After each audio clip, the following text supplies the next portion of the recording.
Good evening, ladies and gentlemen. Welcome to Paranormal Round Table. I'm your co-host tonight with my buddy Wolf, and I can't tell you how happy I am to be here. It's cool to be back on the air. It's cool to be in the Wolf's Den and talk to you nice folks.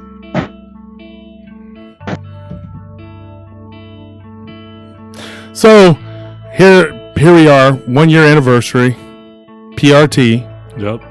And it was Sunday was our anniversary of the first show we dropped out of Sal's garage.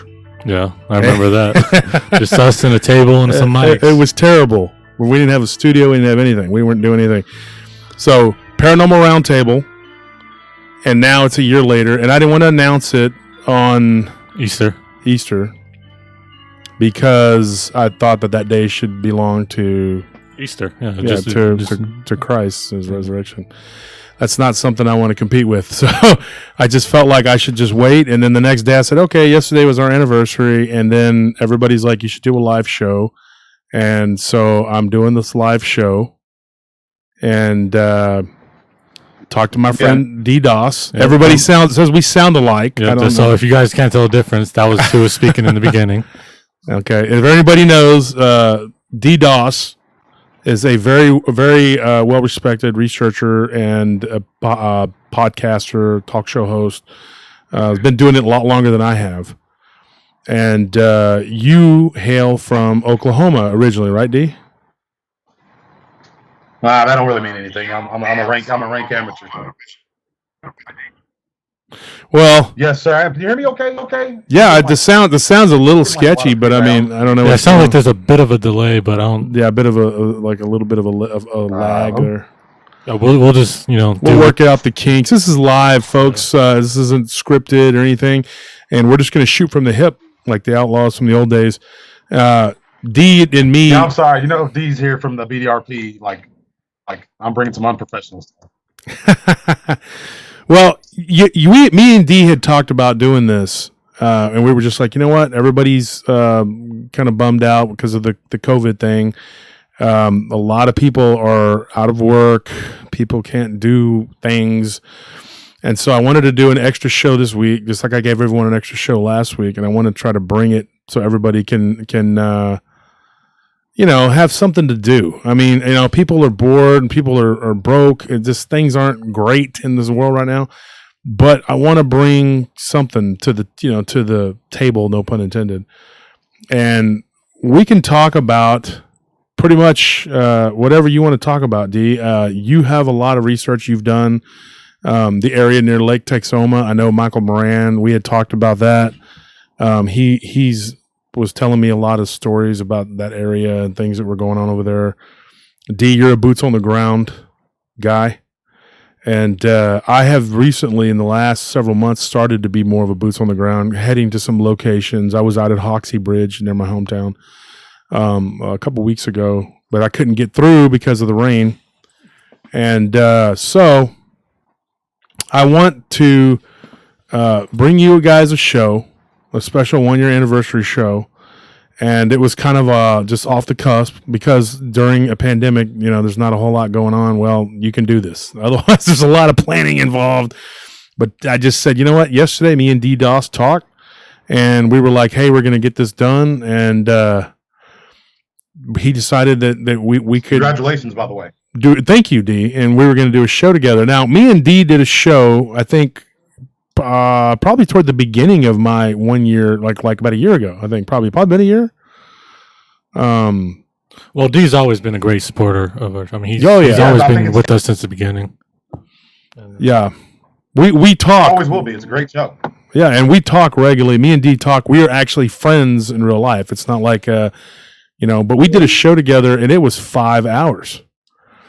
And so when you do a 5 hour show with somebody, and D, you were telling me earlier that you actually checked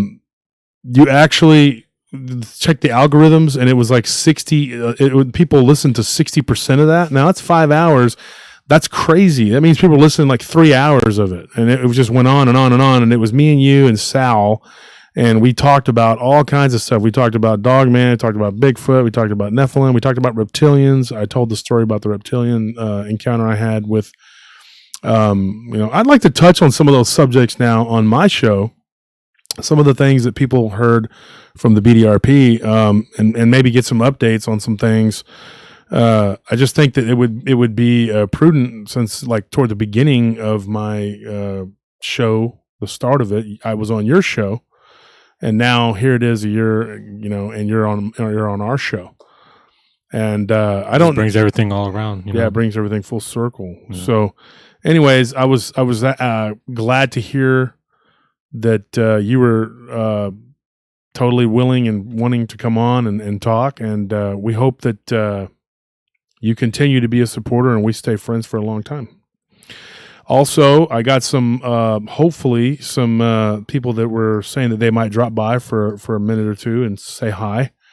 We're going to be doing some giveaways, folks. If anybody's just joining us, I'm going to be here with DDoS, and we're giving away autographed books, and we're going to be giving away T-shirts, Paranormal Round Table T-shirts, and you can specify what kind of shirt you want. We have the yellow, the logo, as you see, with the werewolf, and then you got the zombie in the middle, and then the Bigfoot, and then we have a red one, a red and black with the Dogman, and it's like a skeleton zombie hand. I didn't make the logo; I can't take credit for it.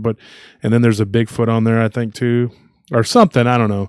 Anyway, I got the red one. I actually don't have an orange one, but we're going to be picking people from the chat room.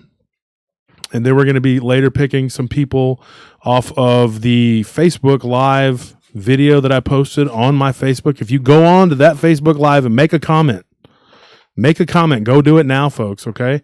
And every 30 minutes, we're going to be giving away merchandise. Now, here's the catch. Here's the kicker. Ken Gerhard, who's also a very good friend of mine, and Lyle Blackburn, another good friend of mine, have autographed some books. And we are going to be giving those away as a promo today. Okay? So every 30 minutes, someone's going to get an autographed book or a T-shirt. Okay?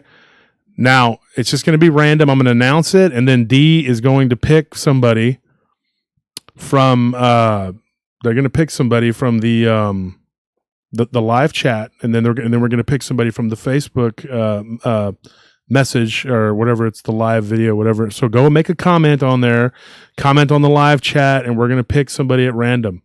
Okay. So D, are you there? Actually, I guess that answers my question. Yeah, I think they called that. But yeah, I mean, we've been planning this for a while, so I guess that answers my question right there. So is that showing up on the video? Is that? Can they still hear us? They can't hear the Skype. Can they hear us? Okay. Yeah, there you are. Well, I was wondering what happened to you. Outstanding. Yeah, like I don't know what happened, dude. There was this crazy delay. And yeah, it seems to be gone now. That fixed the problem. Yeah. Sorry, folks, about that. I am DDoS, the founder, lead investigator, Oklahoma field investigator for the Bigfoot Dogman Research Project, otherwise known as the BDRP. I also host the BDRP Late Show with a litany of co-hosts. Wolf, my main man, do this proper way. Thank you. Happy year anniversary. You've done a phenomenal job. You're one of the most honest men in this subject, and I'm honored to call you a friend and a brother. I appreciate it, D. I feel the same way about you. We have very similar views, too, in the way that we try to approach things from a sort of Christian perspective. I don't, when I get on the show and I do the show, now I've been criticized from both sides because I try to be impartial and I let the guests tell their stories however they want to tell them. But I've said this many times, when someone gets on my show and they talk about their beliefs and what they have done and their work, I don't pass judgment. I just let them do their spiel, and I I leave it up to the audience. So that being said, we are as I believe, brothers in Christ, and I try because Brenton Sawin was another good friend of mine, and I'm sad that we were getting ready to literally getting ready to work together, me and him, and do a show, and he got very ill, and he passed away very quickly, and I'm very unfortunate. But he also was another talk show host that he was very into his belief in Christ, and I respected him for that. Brenton it was very sad that he passed away. Now, here's the thing. Me and Dave had many conversations. I mean, and we talk about all kinds of stuff. We're not I'm very good friends with you. I'm very good friends with Vic. I'm very good friends with Ken Gerhard, and I speak to you guys regularly. And it's not just about this kind of stuff. We talk about all kinds of stuff. Now, D is a very salt of the earth guy, very down to earth guy, man. You are country. You're very country. But I'm a hayseed. Yeah, you're hayseed. Yeah. People say that we sound alike. And I remember that first show we did together, everybody was like, said that, and I didn't see it at first, but then as I listened to it, my wife goes, "You do kind of start to sound alike as the show goes on." So we have almost the same cadence in which we speak, almost the same type of pace and everything. Yeah, I was going to mention that. I was going to say, like, you guys, it's not the way that you guys sound, it's the way that you guys speak that sounds so similar, which is so hilarious to me. We both have those deep voices, and I heard the same thing, and people were emailing me like, "Have you ever heard Josh Turner?" And I hadn't at the time. He's like, "Y'all sound just alike," and this has gone on for about a year, and I kind of just like, because I have a weird sounding kind of voice, you know what I mean? Like, it's deep. Like you said, I'm a bumpkin, so I got a little bit of that southern draw in there, but listening to you, I was like, wow, that dude does sound like me. Hey, let me tell you something else funny, D. When you were driving near Lake Tahoe, okay, now I remember this. I told my wife, I said, "There's another thing me and DDoS have in common. I didn't like that drive. I've been there a couple times, and those people drive way too fast, right? I mean, dude, and you're maniacs. And you're winding down this treacherous mountain pass, and these people don't care. They're driving like they don't give a crud, And I'm over there, and I told my wife, I said, "See, I'm not the only one that doesn't like traversing that trek. I've been on there a couple times and I didn't like it. And I saw your look on your face when you took a picture of yourself and you put straight clear, bro. I'm from the Great Plains state, and I was told I still may have a little bit of a second delay. I apologize to the audience for that. But me being from the Great Plains state, where literally everything is flat, and then going on, that was my first mountain. And like you said, I was with someone who knows the area and who feels very comfortable driving at ridiculous speeds up a mountain. I looked down and I could see just a dead drop off the side of it. I got nauseous, yellow gills and everything. It was rough. Yeah, and I saw that picture and I showed my wife because she teased me too, because she grew up in California and she was always driving all over mountains and everything. And I've been in the mountains quite a bit.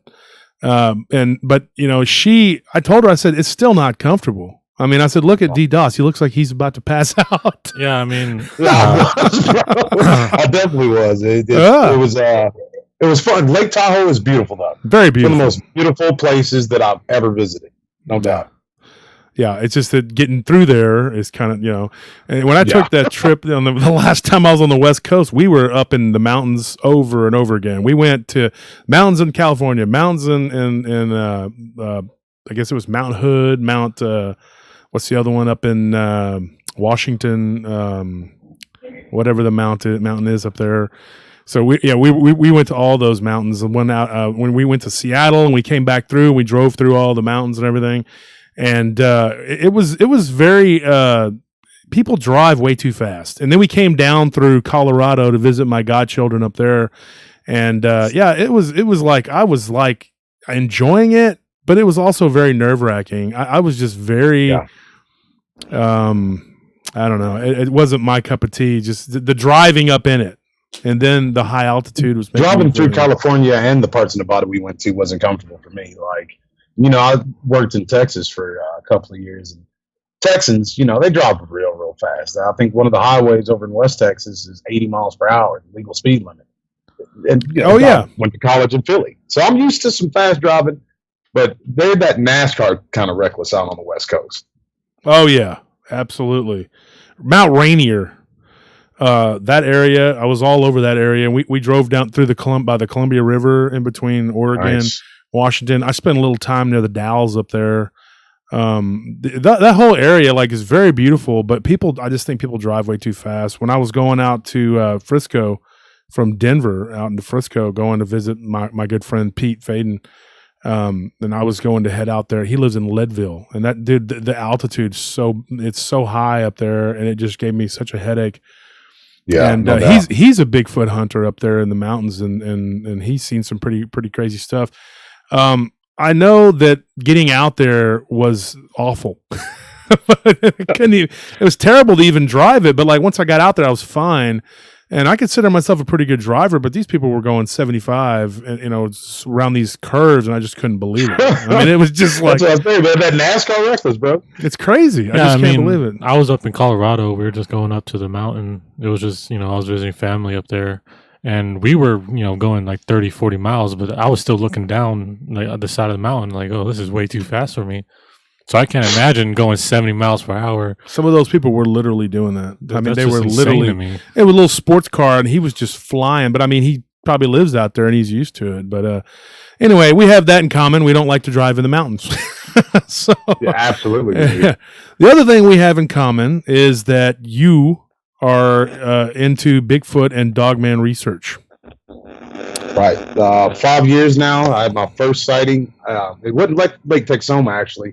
It was the Red River in between Gainesville and Thackerville, cutting off Oklahoma from Texas, of course. It was this place that most people know as Brown Springs. And was shooting some film. They had I went back to college, actually, taking criminal justice, and it was around Halloween. They had this film contest for the scariest Halloween short film or something like that. And I used to go down in there and fish. It's a river bottom, so you got the twisted roots and all that kind of stuff. Really creepy. They're witchy, is what people would say. Very witchy woods. And I knew that people claimed it was haunted. The Brown Springs Cemetery and whatnot. I think it's been featured on the Travel Channel. It's one of the most haunted places in America. But I didn't know anything about Bigfoot being down there. I may have heard something when I was a kid, but that wasn't in my mind. I just wanted to win that $500. So I'm going through there, and I hear someone.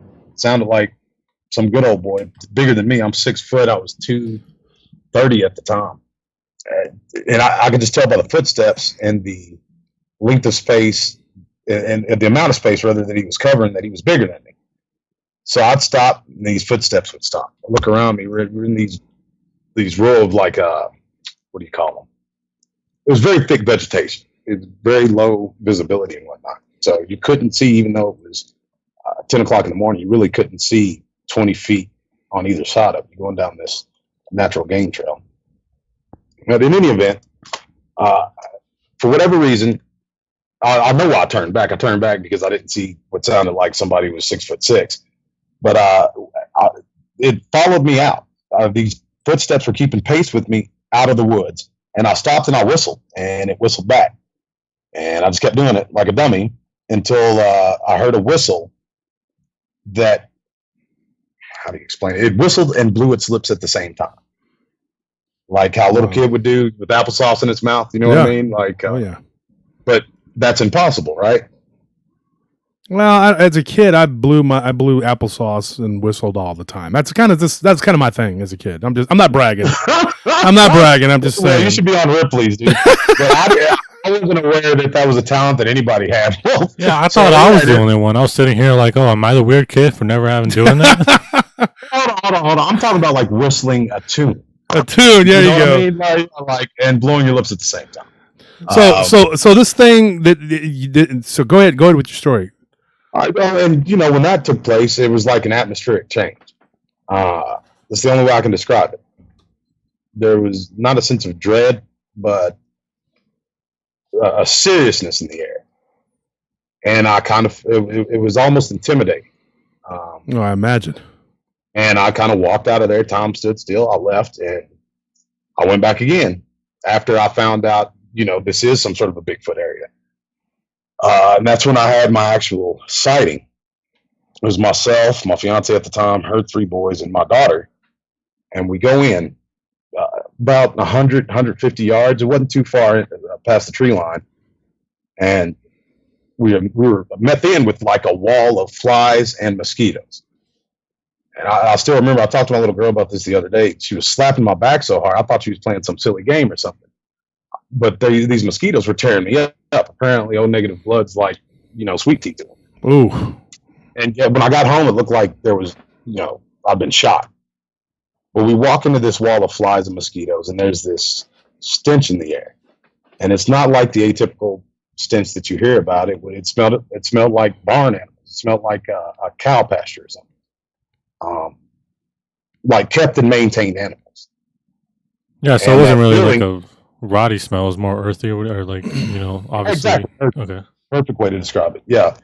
And that feeling came over me again.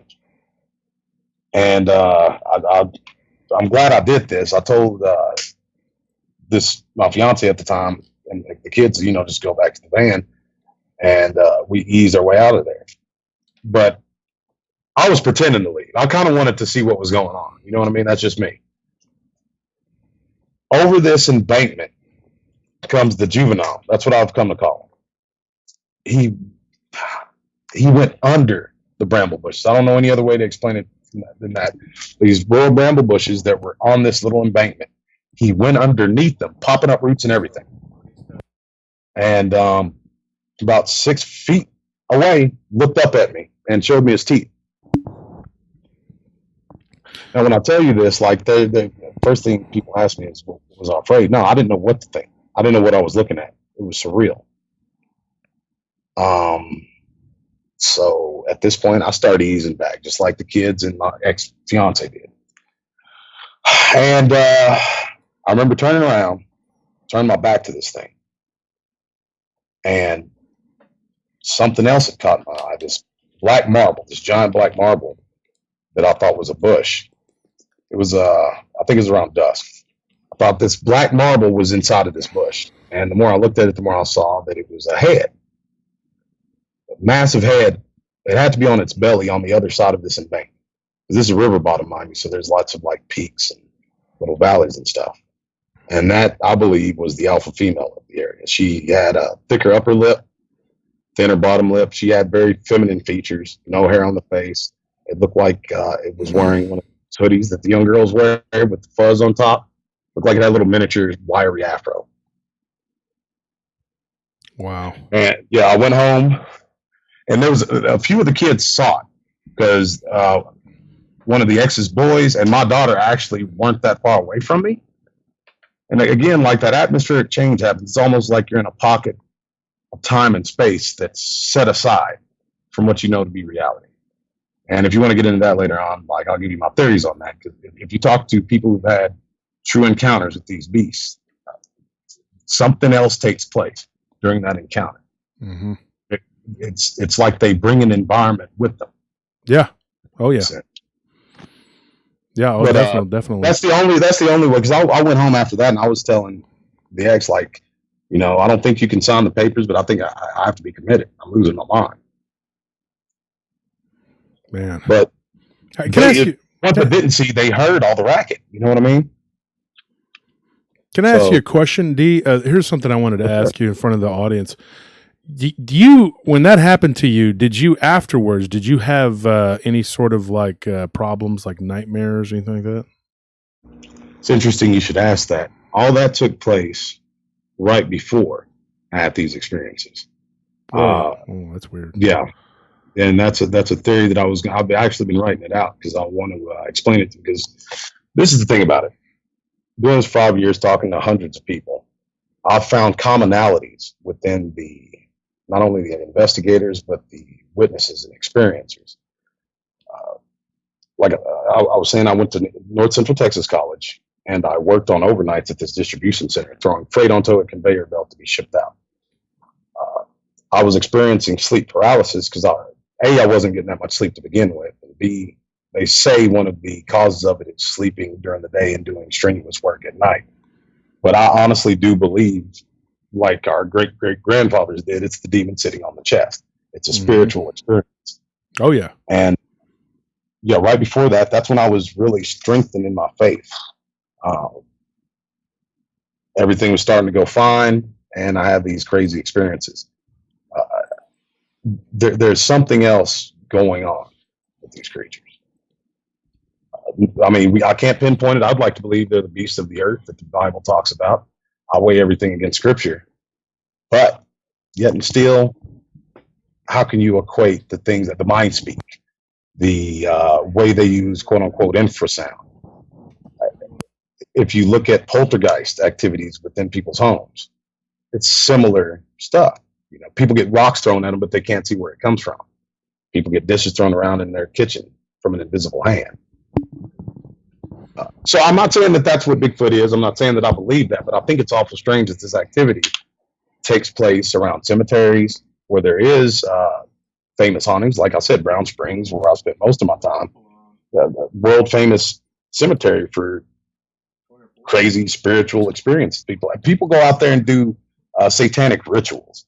One of a guy used to go on the field with me. Tex, he has a channel now. Him and his crew found a pentagram or something and some burnt candles or some nonsense like that.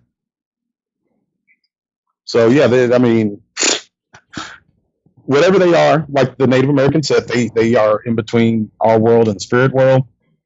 The longer I've stayed in this field, the more I'm inclined to agree with that.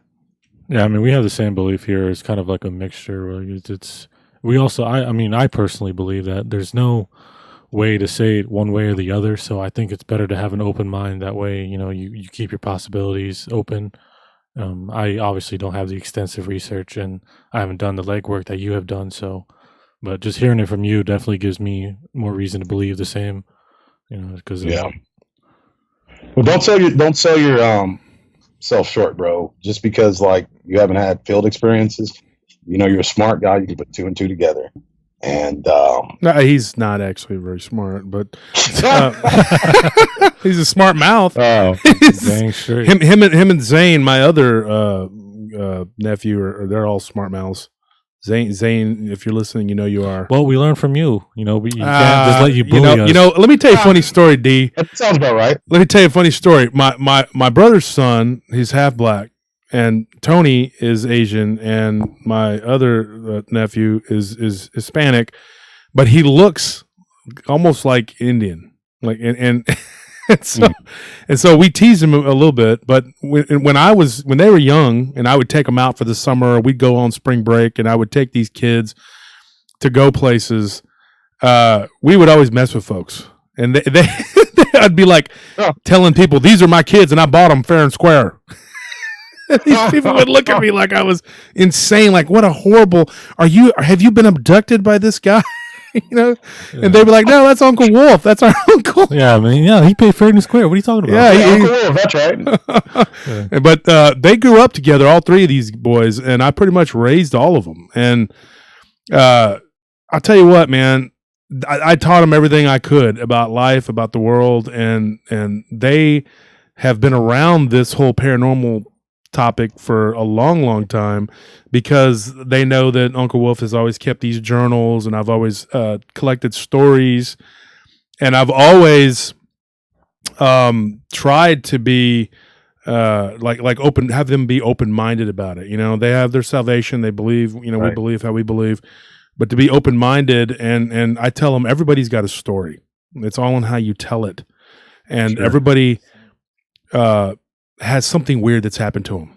You know what I mean? Even when you first ask somebody that, they'll kind of be like, "No, not really," but then eventually they'll tell you.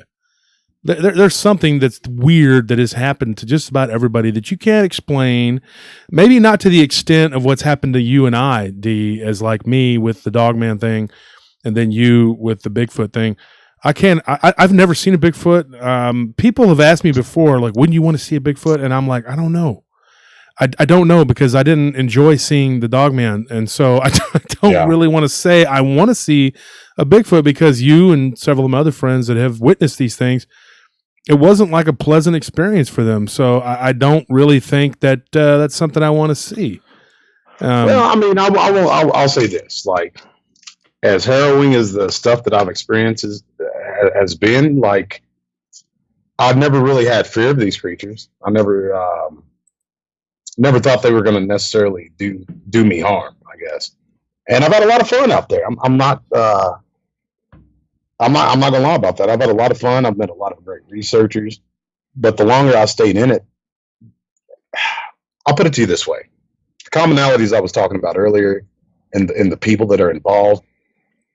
And you're right. There's a lot of people who haven't had supernatural experiences, and if they have, they really don't consciously understand what they were going through. That being said, the longer you stay in it, especially being an active field investigator, Scott Carpenter's a great example. Our brother in the faith, great guy. I don't agree straight down the line with what he says, but I respect what he says because it's his experiences that he's relating. I understand where he's coming from. The longer you stay in this, like, the more weird stuff starts happening, not just out in the woods. You know what I mean? Down here, they call them haints. Yeah. Oh, yeah. You know, you're old folks say, boy, stay out of the cemetery when them haints will get on to you. You bring it home, it'll latch onto your car. Then maybe old people didn't grow old by being stupid. You know what I mean? Like, there's some truth in that, I believe. Then it just goes right back around to what were the Native Americans talking about between this world and another one. Yeah. Oh, yeah. So here we're gonna put a good friend of mine. He's coming on the air. Well, actually, I've been wanting to say this for a while because Mr. Carlito said something about, he posted a comment on the live chat saying that we reported that DDoS was going to be on the show and we were supposed to have a special guest. So, I was like, oh man. Yeah, I saw that. I was going to say something about it. Anyway, said that, why does it sound like DDoS is on a flip phone that he bought from a backyard sale? Well, maybe he is. Maybe that's how he rolls. You know, gangsters have to get rid of disposables, dude. You got to get rid of them. Yeah, we're living in the tribulation, fool. You want them tracking it? Exactly. In the middle of a pandemic, that's who knows what's really going on. That's another thing we needed to touch on, but we're gonna get to that. Hold that one. We're gonna get to that. We got a guy coming on, and we're gonna do our giveaway now. We're about 15 minutes late, so we're gonna give away 2 things right now. Okay, we're gonna give away outstanding 2 items. I'm going here. I'm gonna pick the guys since he gave me that, but I'm gonna pick the 2 guys with the rude comments just because they made me laugh. They were hilarious. Oh my gosh! Myself.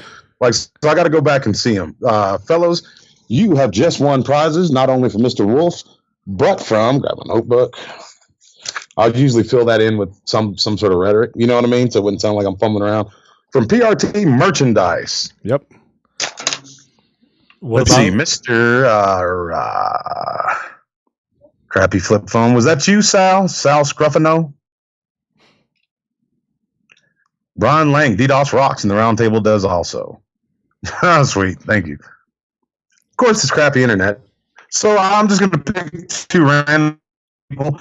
Mr. Ethan Seal and Rebecca McEnroy. You are the lucky giveaway, what would you call it? Hold on, D. You're breaking in and out real quick. Yeah, you broke up a little bit, but you said Ethan Seal and Rebecca who? Rebecca McEnroy. Okay, McElroy or McEnroy. McEnroy. Okay. So what you guys need to do is hit up my email address is doswolfman88@gmail.com. doswolfman88@gmail.com. Email me and I will send out your prize forthwith. Is that how you say it? Forthwith? Forthwith, yes. Forthwith, yes. As we came up with postulate last time me and you talked, D, and I still use it all the time. Yeah, he does. Yeah. We were like postulate. I love that. The DDoS said, hey, let's postulate, and we started postulating. I had a subscriber actually make a shirt that had BDRP and DDoS in the front and postulate. Postulate. There you go. Yeah. All right, so let's bring on this guest. We're going to pause for a minute, and we're going to bring him on. Sweet.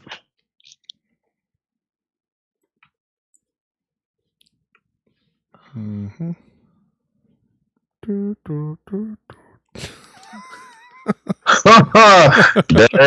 right, here we go. Just to say hello to some of the Paranormal Round Table guests while he's bringing on his special guests. We have the lovely Ann Kurzowski, Jay Coop, my boy, Miss Maggie Brooks, Esther Hall. Hey, is this Ken? This is Ken. Ken Gerhard. Oh gosh. Okay. Gerhard. So Ken, this is DDoS. D, I don't know if you've met Ken. This is Ken Gerhard. Pleasure to meet you, sir. Your reputation precedes you. Pleasure to meet you, Mr. D. I could say the same, sir. I don't know if that's good or bad, though. No, it's all good. It's always good with you two guys. So Ken, we just announced two people that we're giving away prizes to, and one of the prizes is your autographed book. I got them right here, and one of them is their autographed books from Ken Gerhard, The Essential Guide to Bigfoot. Ken, you came on and we talked about that on our show, and then you also wrote Encounters with Flying Humanoids. Yes, and I did. You've written many books, but those are two. I love the Flying Humanoids one. It is like awesome. And so the new one's great too.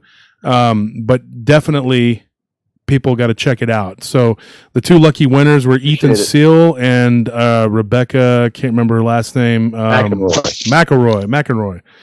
Okay, so they're going to be the recipients. What you guys need to do is email me at DasWolfman88@gmail.com, DasWolfman88@gmail.com, and we will get your t-shirt and autograph book out forthwith. And now, here's what I wanted to say. Ken we've spent some time together. I've eaten dinner with you. You're a really, really nice guy. I think that you and D are probably two of the nicest people in this field, along with Mr. Cundiff, who's also a very close friend of mine, and Lyle Blackburn. Now, Ken introduced me to Lyle. Lyle is awesome. Lyle is like, he's in a band. He does all kinds of stuff. And you guys, okay, here's the question. Somebody was begging me to ask you. The cowboy hat.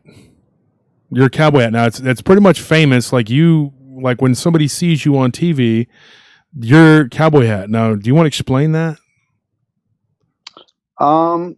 Yeah, I mean, not too much of a story, but we've obviously been together for a long time. The hat and I have been through a lot together, and had a lot of good memories. Well, first off, I used to be in a band like Lyle years ago, and it was kind of a real heavy kind of ministry type of band, industrial, and so I was into Ministry and Rob Zombie and a lot of those bands. So I saw the hat without the skull, but I saw just the hat at a Doc's Leather in Toronto when we were on tour one time. It was like about 2004, I think. So, but I liked the hat, and I saw the skull sitting in their case. There's a little skull with a rose in its mouth, and I said, can you attach this? And of course, when I first got the hat, it was a little bit kind of wider, that it's kind of curled up through the years and shrunk a little bit. Well, it's done its job because from the sun, beating down on it. It's well, I've worn it in Alaska when it was 30 degrees below zero at night, and I've worn it in the jungles of Central America, where it was like 100 and something degrees going through the wet rainforest. So it's been through a lot of different habitats, Mexican desert. I mean, you name it. So it's been through a lot. But someone was telling me the other day that when they start to type my name into Google, that one of the first search options is Ken Gerhard hat. That's right. Are there replicas out there? Like, I have to you as well. And I just want to interject this. You mentioned Ministry. I'm a huge Nine Inch Nails fan. That was a big inspiration. Oh yeah, love from there. Trent Reznor. So yeah, I like you even more. Thought I'd say that. Yeah. Oh, thanks, man. Yeah, I almost opened for Nine Inch Nails back in '89 on the Pretty Hate Machine tour. I was my band was in the building. Wow. This was in Houston at a club called I think it was I don't remember which club it was, but. Yeah, we got called in the last minute because one of the opening bands wasn't going to make it, had a problem. So we showed up, had our gear in, watched Nine Inch Nails do sound check. We were like, this is freaking awesome. This is before Nine Inch Nails was really that well known, except in the club scene, But exactly, yeah. And then at the very last minute, the band that I guess had problems, they were coming from Corpus, and they ended up showing up and kind of knocked us off the bill. So that was kind of disappointing, but. I don't remember the name of the band, but I think the guitar player was named Danny something, and he ended up being Trent Reznor's guitar player for years. That's where they met at that concert that night. So that was kind of interesting too. No kidding. Danny Loner. Yeah. Yeah. He was in a band with Manny James. Yep. Yeah, he was in a band in Corpus back in the day. That's where he's from, I think. But anyways, long stories. But people ask me, I always also ask if Lyle and I, who had a hat first. And I mean, Lyle, we were in slightly different scenes, although I was surprised that our bands never played together back in the day, because we were kind of played a lot of the same clubs and kind of the darker scene. But I think his hat was just a genesis of his music and who he is, and similar to me, so it was like convergent evolution, and we just had similar looks. So, well, Lyle told me, because me and him talked the other night, and we talked for a while, and he told me that your publicist or his publicist was in the band, like your band. Oh yeah. His producer played guitar in my band, and I toured one time with his guitar producer's band on a tour. We did around the country together, and then we kind of all knew each other. So I think his friend was I don't remember if he was talking to Lyle or he was producing Lyle's album, and Lyle mentioned Bigfoot, and I think he was like, "Oh yeah, I'm friends with Ken Gerhard, or I play guitar in his band," and so that's kind of one of the ways we met. So yeah, and he was saying that you guys, when y'all hit it off right away and became brothers, like just straight up. Pretty interesting story. You guys have lived a charmed life, really. I feel very blessed. Ken, every time I turn on the darn TV, you're on there. Ken's on there. D, I'm telling you, dude, this guy, he's got it going on. Because I'm going yeah, he's the man. He's the man. I mean, it's like he's like a rock star in this industry. Like I was like watching something, and somebody, one of my fans said, "Hey, why don't you check out this show? It was called Terror in the Woods or something, and I don't remember the woods something." And I was half asleep. I click it on. There's Ken right there. I said, Ken, this every time anybody look up something about cryptids, if it's a show, Ken is on there as a he's giving his analysis of it. And then I was watching something, and they were here in Austin at the museum on 6th Street. And it was the Iceman. Museum of the Weird. Mm-hmm. Yeah, and you were on that show too. I said, "Good grief, man!" I told Ken, I said, "We got to get together." At least we know we have somebody cut from our cloth representing us. Absolutely. That's why I like Ken. I didn't know anybody. Truth be told, I didn't know anybody when I first got into this because I fell into it. But your name, first ones. Audio, you're cutting out, D. Oh man. Watching the big show, you were the one that I saw people like Rose all the time. I was like, well, your audio's bad, D. Yeah, you sound like your mic went out. I can hear you across the room, but I hear what you're saying. Yeah, I've been very lucky. I feel very blessed, very fortunate. So I certainly don't take it for granted. Ken, you could write a book about the experiences you've had doing shows and being on the road and all the other things that have happened to you. I mean, some of the stories, I'm not going to get into them, but I mean, some of the stories that you were telling us when we were eating dinner with you just had us cracking up, dude. Yeah, I was going to mention it was some funny stuff. You could write a biography because your story just had us laughing and cracking up. And it was a great time. Just all about the stuff that's happened to you, man. I mean, it's crazy. I have some good stories. I do feel good about that. But as far as the TV stuff, I talk about it a little bit, but they always these companies make you sign different agreements and documents where you're not supposed to. Not that I haven't been on any shows where anything's been like fabricated or made up or anything. I always insist that they can't do that. I wouldn't. But as far as like, some behind the scenes stuff. But as the years have gone on, I've talked about that stuff more and more. And I think with Josh, I was giving him some, venting a little bit on some of my frustration, because sometimes doing these shows, the producers can really push your buttons, and you run into different situations where they're trying to, I don't know, just taking it in more of a creative, shall we call it a creative direction. And you're like, come on, we don't have to. So it's it can be frustrating at times too. But I think the important thing about having the opportunity to go on television is I really do always try my best to provide the most accurate, truthful, sincere information, and not to imply anything about anyone else's credibility. But I'm always worried that sometimes people might get on TV that are just putting out the wrong information or misinformation. And I think that does harm to our field, you know. Oh, I think yeah, that, absolutely. you know, we're fighting hard enough to try to get respect from people. A lot of people think it's a joke. And, you know, when you're trying to, you know, you got to have it some level of credibility if people are going to take it seriously. Well, let me ask you a question. Somebody just said on there, Ken Gerhard should do a giveaway of his hat. Oh man, Yeah, right. I was about to say, yeah, that wouldn't happen, but dude, I tell you what, there are.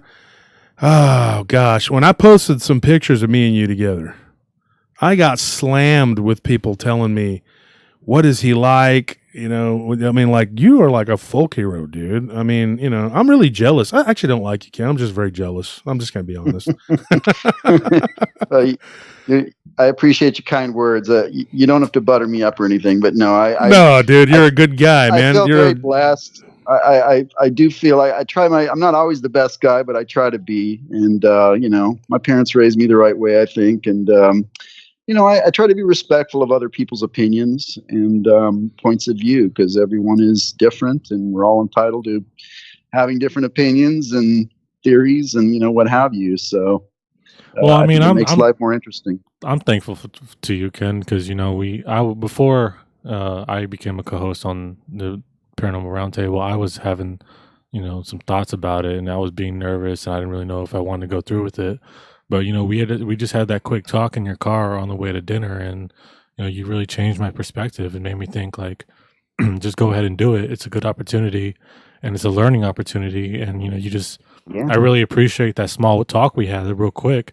And, you know, then, you know, we had dinner, and it was a great time, and everyone was laughing, just telling stories, just having a good time. And it really shows me, like, hey, like, this guy's like a really good guy. You know, he's, you know, insightful, and he has a different perspective, and he's really just down to earth and honest, and, you know, someone I could really get talk to. And it was just, yeah. So I was just real happy, like, you know, because when Wolf told me that we were gonna go meet you, I was like, oh, that's cool. Like, I see this guy on TV, you know, I'd like to see how he is. And, you know, you blew my expectations out of the water, because, you know, you're generally super approachable, super friendly. Exactly. You were given someone. You spoke at a like a symposium type thing at a museum, I believe. Mm-hmm. I can't remember the name of the museum, but It's the Whitty Museum. There you go, the Whitty, and Whitty. really cool place. Actually, it was a very cool place. And then you spoke, and then afterwards, you were giving, I believe, Chris Holm. You were giving him an interview, and I sat there and I listened, and you were so kind and very patient, and you're very giving to your fans, and that's very role modelish. And I'm buttering you up. Like, we're friends, Ken. You know me, but like, you're a good guy. You're a genuinely good guy, and there's some heels in this business that I've learned. In any business, but I do appreciate that. But, you know, that I really appreciate you saying that, both of you guys, because, I mean, you know, I think one of the best things you can do in life is inspire others. And just like you guys are saying, I mean, when I started really getting in, trying to break into the field of cryptozoology, I met, you know, some of my heroes, guys like Lauren Coleman and stuff, that, you know, John Kirk, that were like, hey, you know, you can do it, you know. So that was a inspiration for me to meet some of those guys that have been researching cryptids for decades, you know. And so, yeah, that's cool. I appreciate you guys saying all that. Well, you deserve very it. gracious. You're a very nice guy, and I think you're one of those people. You're not looking to be famous. You're just trying to find the truth, and I think that's. I don't know. I think it's admirable. I mean, you know, like, you're not, you know, making a ton of money off of what you do. You're just trying to, you know, make it and be a man and teach and teach, you know, then teach people, you know, and you look for the truth. I mean, you're not out there sensationalizing or whatever, you know. And I read your books a long time ago, before I ever got into the podcast thing. I just kind of fell into it. You know, it was just kind of like Vic was like, you should do it. And Tony, I got to admit something to you, though. I actually slipped. Congratulations on your anniversary. Thank you. I'm very proud of you. Very proud and happy for you. I slipped Ken $100 to talk to you into being the co-host, Tony. I got to admit that. I thought you would say that, because I slipped him $100 to say that he did it. And Tony's like, and Ken's like, Tony, taking bids. That's it. I'm off the show. This is it. I'm Oh God, whatever. So okay, so we got another guest coming on, and I want you to stay on, Ken. Just hold on 1 second because I'm going to bring him on. All right. All right. Take just a minute. It's an honor to have you and DDoS on my show to do this 1 year anniversary. It's more than I could have expected. So let's read some comments while we're waiting. Yeah, read some comments. Let's see. Well, those are amazing. So, Vic, are you on there? Oh, Vic's on? I think so. All right. Vic Cundiff. All right. So, as you know, I got Ken and Gerhard on here. I got DDoS. I think D's trying to get some technical issue fixed, but I'm on my 1 year anniversary. It was on Easter, actually, on the 12th, was the anniversary of the first show we dropped a year ago. And so I wanted to do a live show because me and D had kicked it around and we're like, let's do a live show. And D was like, we should do something because this whole COVID thing, everybody's, stuck indoors and quarantined and whatever. And so we can do a live show. It was kind of we just shot from the hip. We didn't really advertise much. We advertised it earlier this afternoon and said, hey, we're going to be on. And I know our hardcore fans are the ones that saw the advertisement are going to watch, but people are going to watch once it gets stuck onto the YouTube deal or whatever. Vic, I've interviewed both of you guys. Well, I've had a discussion with both of you guys, and I consider you both to be very, very good friends of mine. Respect your work and what you've done, and I cannot say enough about both of you. And both of you were inspirations for me to do this. I wouldn't be in this field if I hadn't read y'all's, your book, Ken, Lyle's books, Nick Redfern, and Vic, you're the one that put me on, and you're the one that said, dude, you really need to do a show. And so if it wasn't for you constantly kind of pushing me, I don't think I would have ever done it. Yeah, I can't imagine anyone else to celebrate the 1 year anniversary than, where it all started. Yep. With Vic on his show. Yeah. Back when I was young, before I even, I was still living with my parents, you came by, or Wolf came by and showed me, his episodes, and he was always so proud of those episodes. He always showed it off to everyone, and he was real proud of them. And I was like, yeah, this is great because finally had a platform to give all my stories. And then I went back and I told all the people, hey, look, I did your story. Of course, I had to have permission from some of them, but even though they wanted to be anonymous, a lot of people are very apprehensive because they don't want people figuring out, hey, I have to live in this town. And a lot of them came from my hometown, the episodes that we did together, Vic. And I think that you giving me that platform, I never would have done anything with this. Those stories, all the stories I collected over the last 30 years, and I'll be honest, they probably would have just died with me because if I would not have been given the platform from you, Vic, and then you pushed me to continue to try to do this. And I appreciate that. Oh, you're welcome. Well, like I told you, I just think you're meant to do this, and it would have been a shame if you never did come forward and launch your show and reveal all these talents that you have. Like we talked about on that one show about the episode 300, when we did that interview, I think was when we brought this up, or when I brought this up.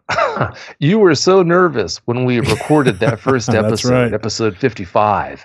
I could almost hear you shaking through the microphone. And when we recorded that show, and I told you after the fact, I said, you've got a gift. It's just so funny that you're nervous like this when you don't have a clue what kind of a gift you have for doing this. So, yeah, I'm just happy to see all this time later that it's all come to fruition. And, yeah, you guys are taking advantage of this platform that now it's so easy to have your show out there, and you've got your talents out there for everyone to enjoy. So I'm just glad to see that you're doing this. I mean, like I said, you're born to do this. Well, here's one thing. I wanted to say something in front of Ken, Vic. Me and Ken have a goal to get you to come to a Dogman conference. And we've decided, me and Ken have decided you can wear a luchador mask. Right, Ken? Whatever it takes. Whatever it takes. Because I tell you right now, we're going to do it. We have to do a Dogman conference. And Vic, if you need to have like some sort of bodyguards and you can wear like a suit with a luchador mask on or something, we could do that. Like I got a buddy he's a luchador. His name's Chico, and my nephews know him. He's a big, tall guy. He can get you a luchador mask, and then he can bodyguard you. And that way you can go on the stage and you can talk, and no one ever has to see your face. And yeah, so that's one way we can do it, Ken. We can set up this conference, and we can have Vic come in wearing a mask. We could have him in a secret room with a silhouette. He could be a silhouette. Ah, there you go. Have him on the screen, just his silhouette, doing his presentation, and if he can answer some questions. But or he could be. Yeah. We could have like a body double. Just Vic just has a microphone talking, and someone just on stage pretending to be him. Just talking and moving their hands around. Well, you know what? Mime it. Yeah, there you go. We could do it like that. I tell you what. I got since I got both of you on the show, let me ask you a question, and this is going to go out, and I want you guys to give me your opinions on this. You actually, Ken, me and you've talked about this and about what you think the whole Dogman thing is, because your focus is primarily like Bigfoot. It's a flesh and blood creature, and we get a lot of like back and forth about what it is and about who, like who's right. I get people arguing with me constantly because I tell stories about this Dogman phenomena, and as it being, there's more to it than just it being a flesh and blood animal. But there's such a division right now between everybody who thinks it's like some sort of flesh and blood creature and then people who think it's like some sort of supernatural creature. I know I've talked to a lot of people who just completely 100% are like, oh, it's a supernatural entity. Ken, your honest opinion on what you think it is? Well, everybody has a different perspective based on their biases and influences and experiences, so that's kind of how we're all a little bit different. But from my perspective, I'm more of an old school traditional cryptozoologist. So I look at and I approach all cryptids from a zoological point of view. And, I might ask you to give me an archetypical description of what a Dogman is, because there might also be different interpretations depending on who you talk to. But of course, I'm good friends with Linda Godfrey, and, I've known her for years. And but based on the looking at the big picture of evidence, and, I guess what I would consider is the archetype of the so-called Dogman, it just doesn't look physically like anything that we can quite fit within the paradigm of the zoological world or fossil history or evolution. And more importantly, I think the behavior is not reminiscent of any, from what I've heard about the encounters, it's not reminiscent of any animals. Look, animals are scared of people. Mm-hmm. Even bears and mountain lions and wolves are very shy, reticent animals and would rather get away from you and hide and not be seen. But all of the accounts I hear about Dogman, people definitely get the impression or the sense that these things are dangerous, that they mean malice. They're often very confrontational and hyper-aggressive. Correct me if I'm wrong, but in that respect, that's not the behavior that you would expect. So it's just kind of a synthesis of that. But I never say anything is 100% because I don't think that's scientific. You always have to leave a margin of error. So we don't know. That's my opinion, but opinions change too based on evidence. So yeah, absolutely. Yeah, I think that me and Vic, we've had a lot of conversations. I'm not going to get into all the things we've talked about, but we've had a lot of conversations, and we have both kind of vacillated back and forth between what we think it is. Same with D. D's trying to get his situation fixed with his internet, but me and DDoS have postulated, as he likes to say, back and forth about what we think they are, because you get so many different stories, and I'll pick up a story and I'll be like, what do you think of this one, dude? This guy sent this, and they'll tell me, hey, I think this, or I think that. I don't know what it is, and I don't want to box myself in and say, I just think that it's I think it's 100%, like it's a physical creature. I don't think it's 100% that it's, and it could be more than one or two things going on. And I know that a lot of people with this whole Dogman thing, that's how I first got into this whole cryptid thing, was because I saw one. And I don't want to say it was a Dogman, but it looked like a werewolf on two legs. The guy that I saw it with, he's recently talked to my wife. She's kind of talked him into, he said he's ready to come maybe and talk about what he saw from his perspective, because he's pretty much said pretty much the same thing what I saw. His story has never changed in 30 years. In October, like I told you, Vic, 30 years ago, when I first saw that creature, and I went on a quest to figure out what it was. Never seen Bigfoot, nothing like that, but I've seen that. And it looked very flesh and blood to me, but I don't know, because here recently, my friend's brother said that, he just told me this back in like December. I mean, this was just like recent. He had never told me this, and we were looking at a piece of property together because he remodels houses and stuff. And he said that it looked like vapors coming off of its back. And I was just like, wow. So that kind of changes everything. My friend's mother, till the day she died, she claimed that it looked like a demon. I mean, that's what she thought it was. She thought that it was very demonic looking. And I don't know what they are. But you get more, like, now Dee was telling a story before you guys came on, gentlemen, about his encounter in Oklahoma with a Bigfoot. But he said that it gave him a feeling of like dread. And it was very similar and kind of reminiscent of what people report with the Dogman phenomena. They'll get like a feeling, a sense of dread, like terror, it terrorizes them. And I think a lot of what you do, Vic, you are one of those people that goes above and beyond, talks to the witnesses and tries to help them and work them through it or whatever. You're very good at that. Like, you're able to calm people down. When I first told you about the nightmares and things that I had happen to me, you were like, okay, well, that's very common in this, and you just kept on, reassuring me that there was light at the end of the tunnel, that it doesn't happen permanently for everyone. And I applaud what you do, Vic. I love you, Vic. You're a great guy. I mean, you worked me through that and the nervousness of talking about it. And I told Vic at the end of this, Ken, I said, I got a lot of other stories that I've collected over the years from people, predominantly from my hometown in the area where I was from, these legends and stuff. And I said, I'd like to maybe talk about them one day. And he's like, yeah, shoot. Yeah. And I thought, man, this guy's never going to bring me back on, because I don't know how to talk, on the air, and here I am with the show. And I just thought, man, I really would like to get this information out there. People need to know this information. And I think that's a lot of what you do, Ken, is you write books and you put the information out there. So I don't know. I just think that is a very important aspect. You both fulfill very important functions within this field, albeit different. Ken, you're much more of an author, a great author, and Vic, you talk. And so that being said, I wanted to ask you your opinion, Vic, if you'll tell us what you think the Dogman is.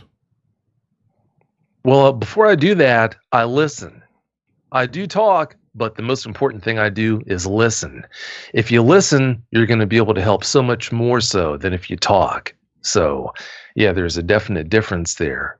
Well, but I just want to say real quick, Vic, you're selling yourself a little short with that voice, man. I mean, with that voice, you talking does make a big difference. Yeah. So it's a very famous voice. Very famous voice. Yeah. Go ahead, Vic.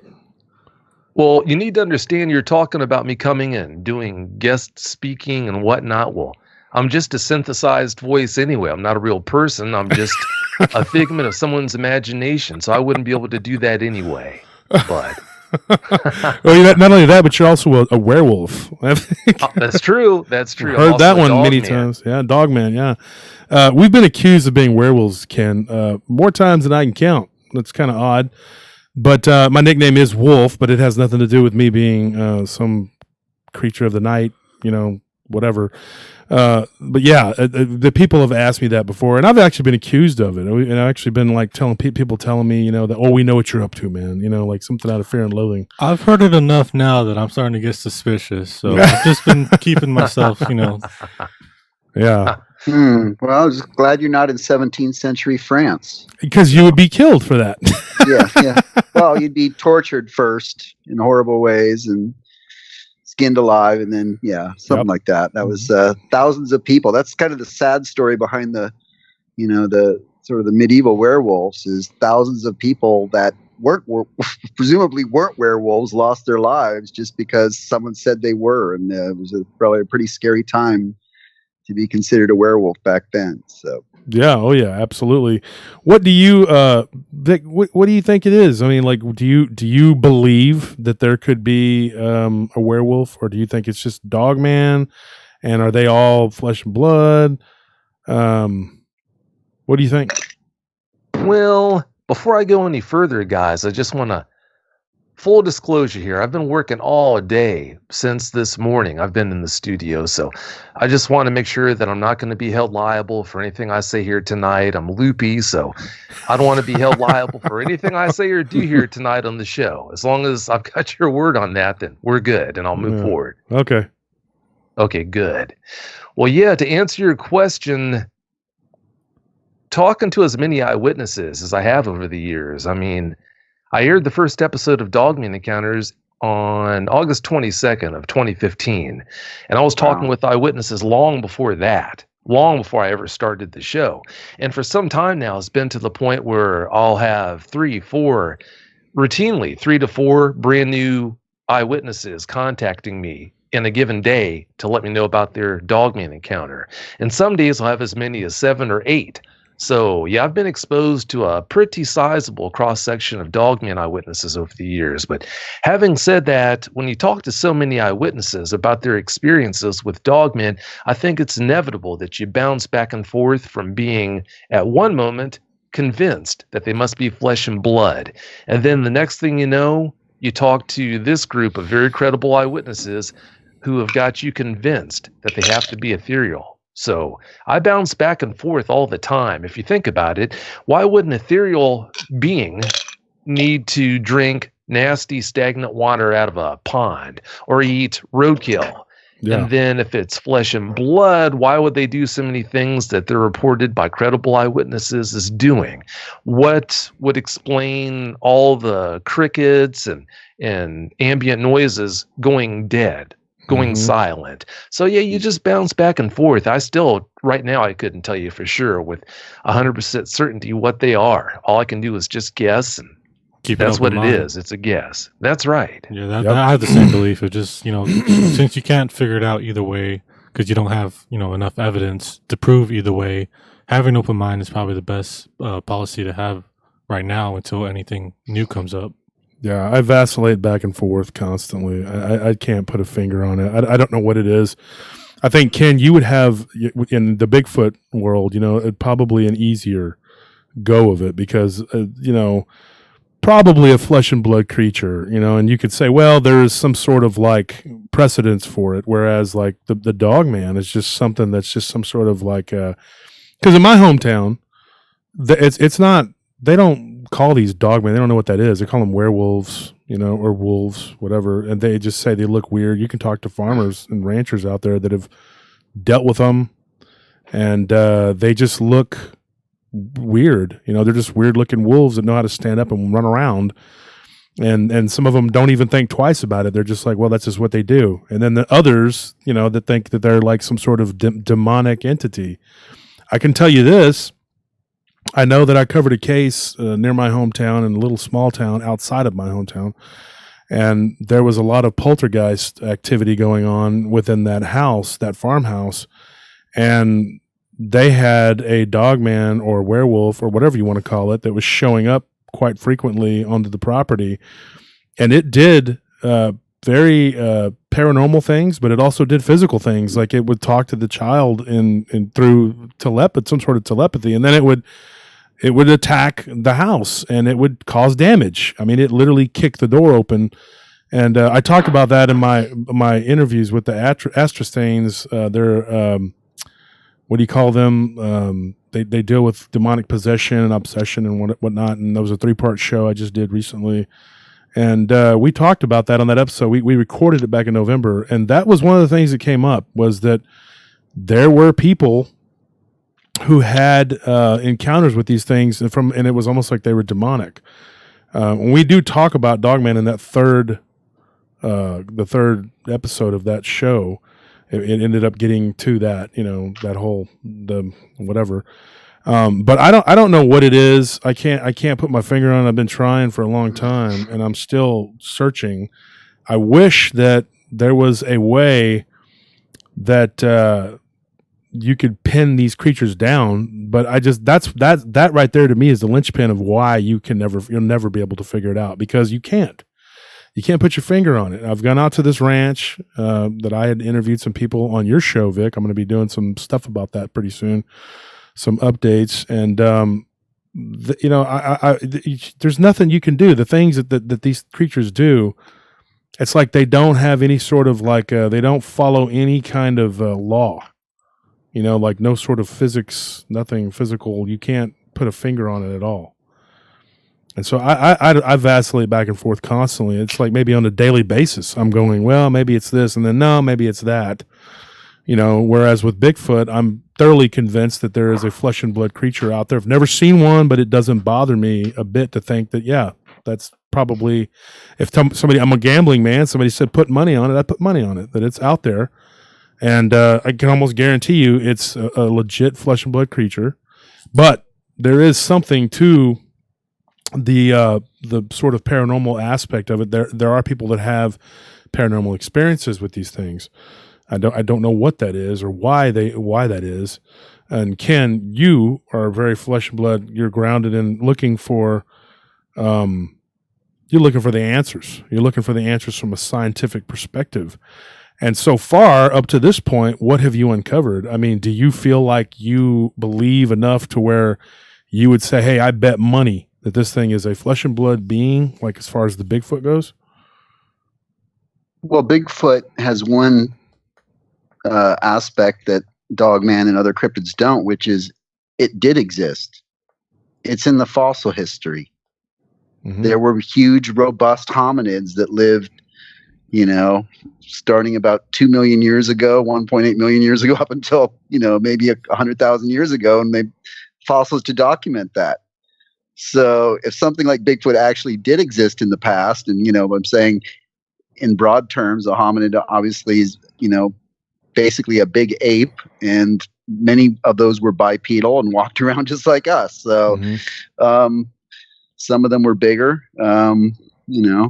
Robustus, Paranthropus, Gigantopithecus, whatever. So, it's easy for me to take that and extend it into the present time and just say, well, if these things coexisted with humans 100,000 years ago, and there were other hominins on the planet, Neanderthals and Denisovans and, Homo floresiensis, whatever, why not just extend that to today and say that, today is no different. There are multiple types of hominins on our planet still. So.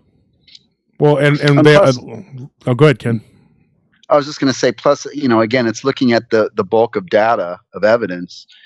And, I've been studying Bigfoot accounts for 45 years or something. And, the vast majority, 99.9% of them are completely natural. There is no weird paranormal element. It's just a Bigfoot crossing a road or a Bigfoot drinking from a pond. You don't get a lot of these really weird kind of aspects that I hear in some of the Dogman accounts. So, and you don't I have a different way of looking at it, having experience. Sorry, I was gone for so long. I didn't mean to cut anybody off, but I have a different way of looking.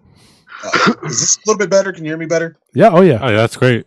Outstanding. I really do believe that even if it's benign, it's absolutely a paranormal experience that can change someone's life. When you see an upright walking human-like creature covered in hair, built like Lou Ferrigno at 23 years old, standing at 9 feet tall, even if you just see it in the pasture crossing the road, that's going to destroy any paradigm you've had of what this world is. That's absolutely, I mean, it shifts your consciousness. And I'm among, the starting quarterbacks here. I'm just a sophomore at best, but I've talked to a lot of people and taken a lot of accounts and stuff. I got a bachelor's degree in investigative journalism, and I think that's what helps me with this field in particular. But I threw that out the window. The environment, and especially when you get close that these things bring with them, in and of itself, to me, is a supernatural element. I heard someone say earlier about how the crickets even stop chirping. They do that when top tier predators are approaching. Yeah. But they change the top tier predators such as wolves and big cats. They don't bring an atmospheric change that you can feel like a ghost has walked in the room. So there's something else at play, in my opinion. And I believe, as you do, I've seen physical creatures. They didn't disappear into any kind of portal or anything like that. I've smelled them, stepped in their leavings. You know what I mean? So I do agree on that front, but there's absolutely something else at play. Well, how about this though, D and Ken and Vic and whoever wants to postulate on this? Do you think that maybe it's because like it's such an aberration when you see one of these things that is what causes the paranormal aspect of it? Because you do get a lot more paranormal aspect to, like, say, flying humanoids than you do these land. I want to call them land cryptids. It's like, do you think that that is what adds the paranormal element to it? Is like seeing it, and you're just like, oh my gosh, what is that? And it freaks you out so bad. Sure. I mean, I don't even think it's the freaking you out aspect of it, but academia hasn't built us up to accept that something of this physiology is even possible to exist. You know what I'm saying? Like, there's nothing that we've learned in school, no matter whether we have a doctorate in philosophy, whatever it is. There's nothing that would prepare us for it. We have no frame of reference that we can go back in our minds for, except comic books or movies, fantasy, or old Native American tales, movies. But again, the mind's not going to recognize the Terminator as being the Terminator if we see him in real life. It's Arnold Schwarzenegger. You know what I'm saying? Mm-hmm. So it absolutely, I think it really does something to the psyche. And maybe I misused that word paranormal, but I honestly believe that there's something either around them or the environment that they are in. And if you start studying the topography of these areas, there's a lot of minerals that literally contain electricity, or not electricity, but energy, I guess you would say. Magnetic forces, like what people call ley lines. You'll always find, if these ley lines converge within wooded areas, this type of anomaly, these type of creatures. I don't think that's happenstance. What I know, I'm a dumb old key. Hey, Vic, I've never got to talk to you on air before. We spoke a couple of times personally. Nice to officially meet you on my favorite show on YouTube. Hey, it's great talking with you too, but maybe I shouldn't say a word until you give yourself more credit. You deserve a lot more credit than that. Well, I sincerely appreciate that. I'll tell you what, truth. You three are three of my favorite people in this business. I tell you right now, if you want to call it a business, whatever it is we're doing here. But Ken, I got a question for you. Like, okay, you go on location like quite often, and I mean, you're willing to, you're like Paladin, have gun, will travel, right? I mean, you do that. So what I was going to say at some point, because Ken, you're down in San Antonio, I'm in Austin, when this whole COVID thing, when it lets up, if it does anytime, what do you think we go and we explore Oklahoma with D? Yeah, I'm always down for some good field research, man. Anytime. Yeah. Outstanding. I'll make sure the governor rolls out the red carpet for my guests, being his favorite son and all. Yeah, absolutely. That sounds outstanding, bro. I tell you what, if we can get this expedition going, I've got toilet paper for 3 months. I'll bring it, and I'm just kidding, guys. I'll tell you what, because me and Vic were talking about when we were recording that 300th episode, which, by the way, I wanted to advertise that real quick. 300th episode this Friday. It's Vic's 300th episode, and I will be on there talking. So just wanted to throw that out there real quick. Everybody, 300th episode coming up. And talk about timing, though. Oh, yeah, the timing is pretty crazy. But I would love to get a Dogman conference together. I know Jody Cook is making like a documentary. I recently agreed to maybe help him with that, to try to get it, get it going, whatever. I know that there is a lot of people who would love to see us tromping around the woods looking for Dogman, Bigfoot, whatever's up there. I think Oklahoma, southern Oklahoma, near Texoma. I know that Michael Moran, he does runs a group with me, and he's always out there looking for stuff. And I believe that would be a good spot to go. I'm sure you've already been there, D and Ken.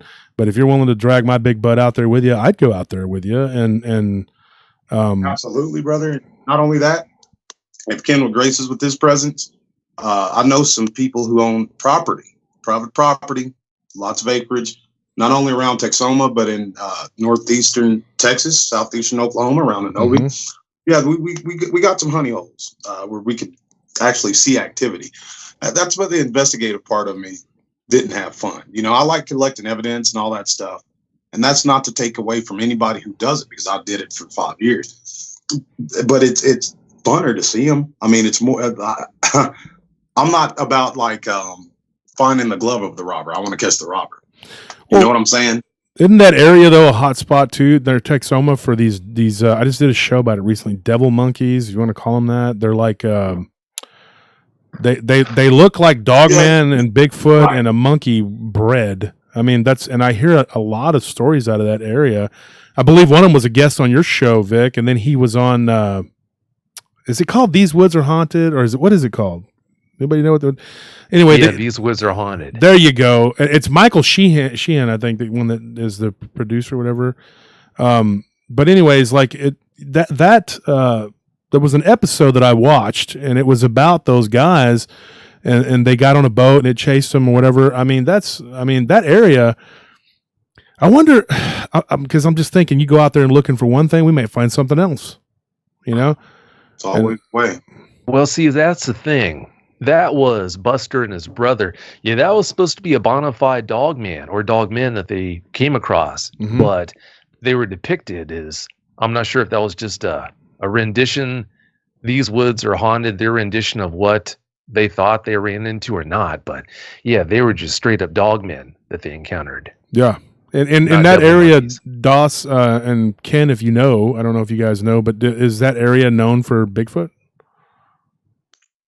Well, I'm looking at my cryptid map of Texas right now, and I see there are absolutely some Bigfoot sightings up around Texoma, east of Sherman, and then east of there, of course, in right along the border there on the river, which makes a lot of sense because you get a lot of Bigfoot activity usually along rivers and creeks and things. So or highway. Yeah, exactly. It's a Permian Basin, the work in the oil field, God rest it. But I was getting these reports because people would, even if I was doing shows or not, they would send me in their encounters they heard. And outside of Dallas County is massive. It's the Dallas Metroplex, including Fort Worth, northern Dallas, northwest Dallas, and actually somewhere, and I didn't believe this one, but South Dallas. And if you guys have ever been to Dallas, where's a dogman going to be in South Dallas? But all of these, in the first one, there was a police officer present. He saw it. So I really believe, and this is a question I want to ask all you guys. Have you seen or heard an uptick in not only dogman activity, but cryptid activity? There's new cryptids that are being reported. Yeah. Have any of you guys seen any of that? Or are you talking about the Rake by any chance? No, I'm not talking about the Rake. Okay. The Rake, bro, to me, the Rake is a straight up physical manifestation of some demonic entity. Demonic entity, absolutely. Yeah. If you hear it described, I mean, if you were to describe that to one of our granddads back in 1904, they're going to say, oh, you're talking about a demon. Yeah. But what do you think of this though? What are the reports we getting about? Because I'm about to drop that show this coming week too. About the reports between Rake and Dogman? I get a lot of I'm getting a lot of reports about that ever since it. I had heard about these things, these white translucent looking critters running around out in the woods, and I mean 20 years ago I heard about that long before the whole Rake. It was compared to the Rake. I'm thinking like some sort of skinwalker, or maybe it's some sort of Wendigo. And I didn't know what it was, but I had heard people talk about these things like literally 20 years ago. And then, I know exactly what you're talking about, man. Yeah, not too long ago, I reported on your show, Vic. I think it was like episode 247 about these things like getting into altercations with like Bigfoot and getting into altercations with Dogman. I don't know what they are. I know that they're this rancher that lives out near Jollyville and was telling us, not Jollyville, Spicewood, was telling us at dinner one night. We met with him and he told us that he had one on his property and that it was completely it looked demonic. It had a huge oversized jaw, big wide eyes, very predatory looking. I mean, it was just almost, you could see through the body. It was so white that you could see through. It was translucent. But he also had Dogman activity on his property too. And it's very weird. And you're starting to hear, like as you said, an uptick. And I'm hearing from these people telling us about these creatures, these white-looking, translucent creatures. They almost sound like aliens, like something that doesn't belong in our world. And fighting with the locals, if you will, Dogman, Bigfoot, having altercations with them. I don't know what that is. I can't even, it's the Dogman and Bigfoot phenomena alone enough is, it's mind-boggling. But when you throw them in the mix, I don't know what we're dealing with. But Ken, as DDoS asked the question, I mean, getting reports, and have you heard an uptick? Have you gotten an uptick in like cryptids? And have you heard anything about the Rake? Well, I've heard of the Rake. I haven't really put much research into that particular creature, but I'm familiar with some of the stories and things. What I'll say about some of the increase in reports, I would probably suggest that you consider the cultural influences. And what I mean by that is the popularity of shows like this one and other podcasts and TV shows like we were just talking about, conferences, all of that is a factor in terms of creating an environment where people that have had experiences and never wanted to talk about it suddenly find a venue where they're able to come forward and tell their story. And kind of on that same angle, you also have more investigators than ever before, people that are actively, like you guys, that are actively going out there and interviewing people and finding people and hearing stories and tracking them down and finding out what's going on. And so I think those two dynamics, you'd have to consider that in terms of, there may have been, and these things are cyclical. So, maybe a few years ago, someone saw something and there was not an opportunity for them to really share that experience. So, that's kind of my conservative view is I think if you're looking at cycles where you seem to get more reports, I think it's just because you've got more people looking for reports and more opportunities for people to provide reports to investigators and things of that nature. I also think that, since it's become a little bit more okay to talk about, that more people who previously didn't say anything probably are coming out more now too. Yeah, exactly. It creates a comfort level where it's like, man, I never wanted to talk about this, but I just saw one on this TV show, or I heard, Josh telling this story, and now I feel exactly like you said. It's empowerment. Hey, I can open up a little bit. Yeah, that definitely seems to be the case. Seems as time goes by, you are seeing a lot more people come forward than you ever used to see. Well, do you think there'll ever be a time when people are just like, okay, here's my name, and put it out there and admit that I saw it? Because that would be cool. Because people are not, they're just not, they're willing to talk about it, but then they don't want people like their neighbor thinking they're crazy. There's still that whole stigma there. I don't know how we could ever get rid of it. It's just, I don't know. That's really, that bothers me because I know there are a lot of good people out there who've seen these things and they can't come forward. They just can't because, this one guy was telling me about, and he was in his den of his house, and his wife was in the bedroom, and he was being really quiet telling me the story. And I'm like, why are you whispering, sir? I'm trying to hear him. And he goes, well, I can't talk about it. My wife is, and she I've never told her, and she thinks it's crazy. If I tell her that, she'll think it's crazy. She makes fun of that kind of stuff because he reads books and stuff about it. And, and I'm going like, this is crazy. Like he can't even come real with his wife. And there's and then that's not like uncommon. There are a lot of people. Not a comment at all. Yeah, me and D, we've talked about it. I mean, it's crazy. I mean, people are just so afraid to talk about these things, you know, or they'll do it on kind of on the sly. You know, I was having a business meeting with my business partner and another guy, and when my business partner left, and he goes, "So you do a show about weird stuff?" And I said, "Yes, sir, I do." You know, he's a big client actually, and he goes, "Well, I had some really weird stuff happen to me." When he started telling me stuff, and he's like, but he goes, if I told you though, I can't, you know, you can't use my real name. I'm like, of course I wouldn't use your real name. And he's like, well, you know, but I don't even want your partner knowing what I'm telling you. You know, he's so like afraid to that it would come out that people would think he was a kook, you know. And I hate that. I wish it was not that way. I wish it was so like we were forward, you know, a decade or two, or however long it's going to take, for us to have open and frank discussions about this without people having to feel like they have to defend themselves. Yeah, that's how it is. I've had more than one person who fully knew that I can digitally alter their voice and give them an alternate name so that no one would know what the real name was. And yeah, they just still wouldn't feel comfortable coming on the show for their own reasons. I don't pressure anyone to come on the show. I mean, if someone comes on, that's up to them. They've got to want to come on to be featured as a guest on the show. But yeah, when you look at how families treat eyewitnesses and friends, how they treat eyewitnesses, can't really say I blame them for being so reluctant to come forward like that. Well, Vic, you just told the big lie. You have threatened me on many occasions to come back to your show and give you all my stories. You weren't supposed to reveal that. I'll tell you what. I have non-disclosure agreements. They got to have that That's right. I have a different point of view, and I'll get this out really, really quick. As most people know, and if you don't, I am a born-again believer in the Lord Jesus Christ and a Bible believer.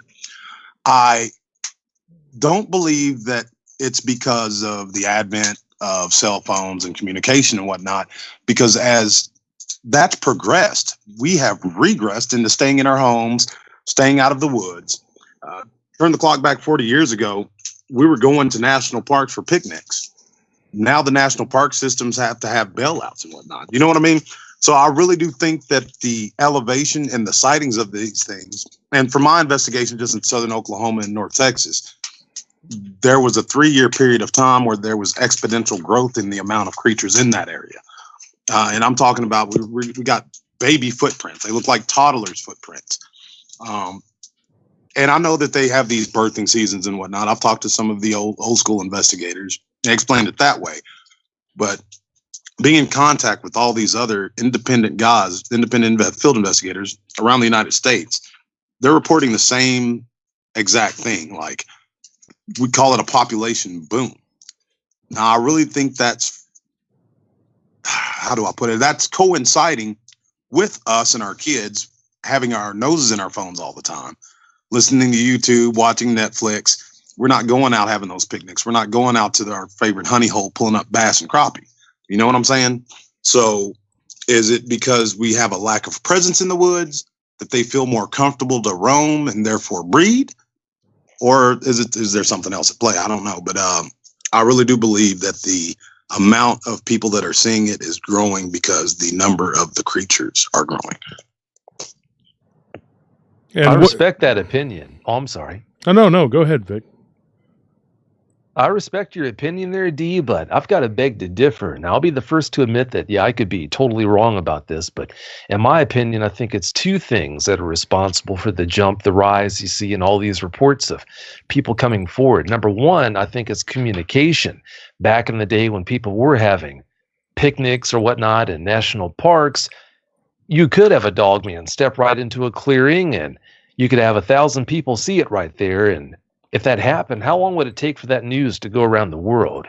But now one person could have an encounter, and because of our improved communication, everyone in the world can know about that in a matter of just hours. So I think that, coupled with the fact that people today are much more likely to come forward with experiences like this, ones with dogmen, than they ever would have been back then. You know what I mean? Like, I really don't believe people are. Growing up in the South, I heard about all this stuff. That's just crazy. Uncle so-and-so is talking about those big guys in the woods again.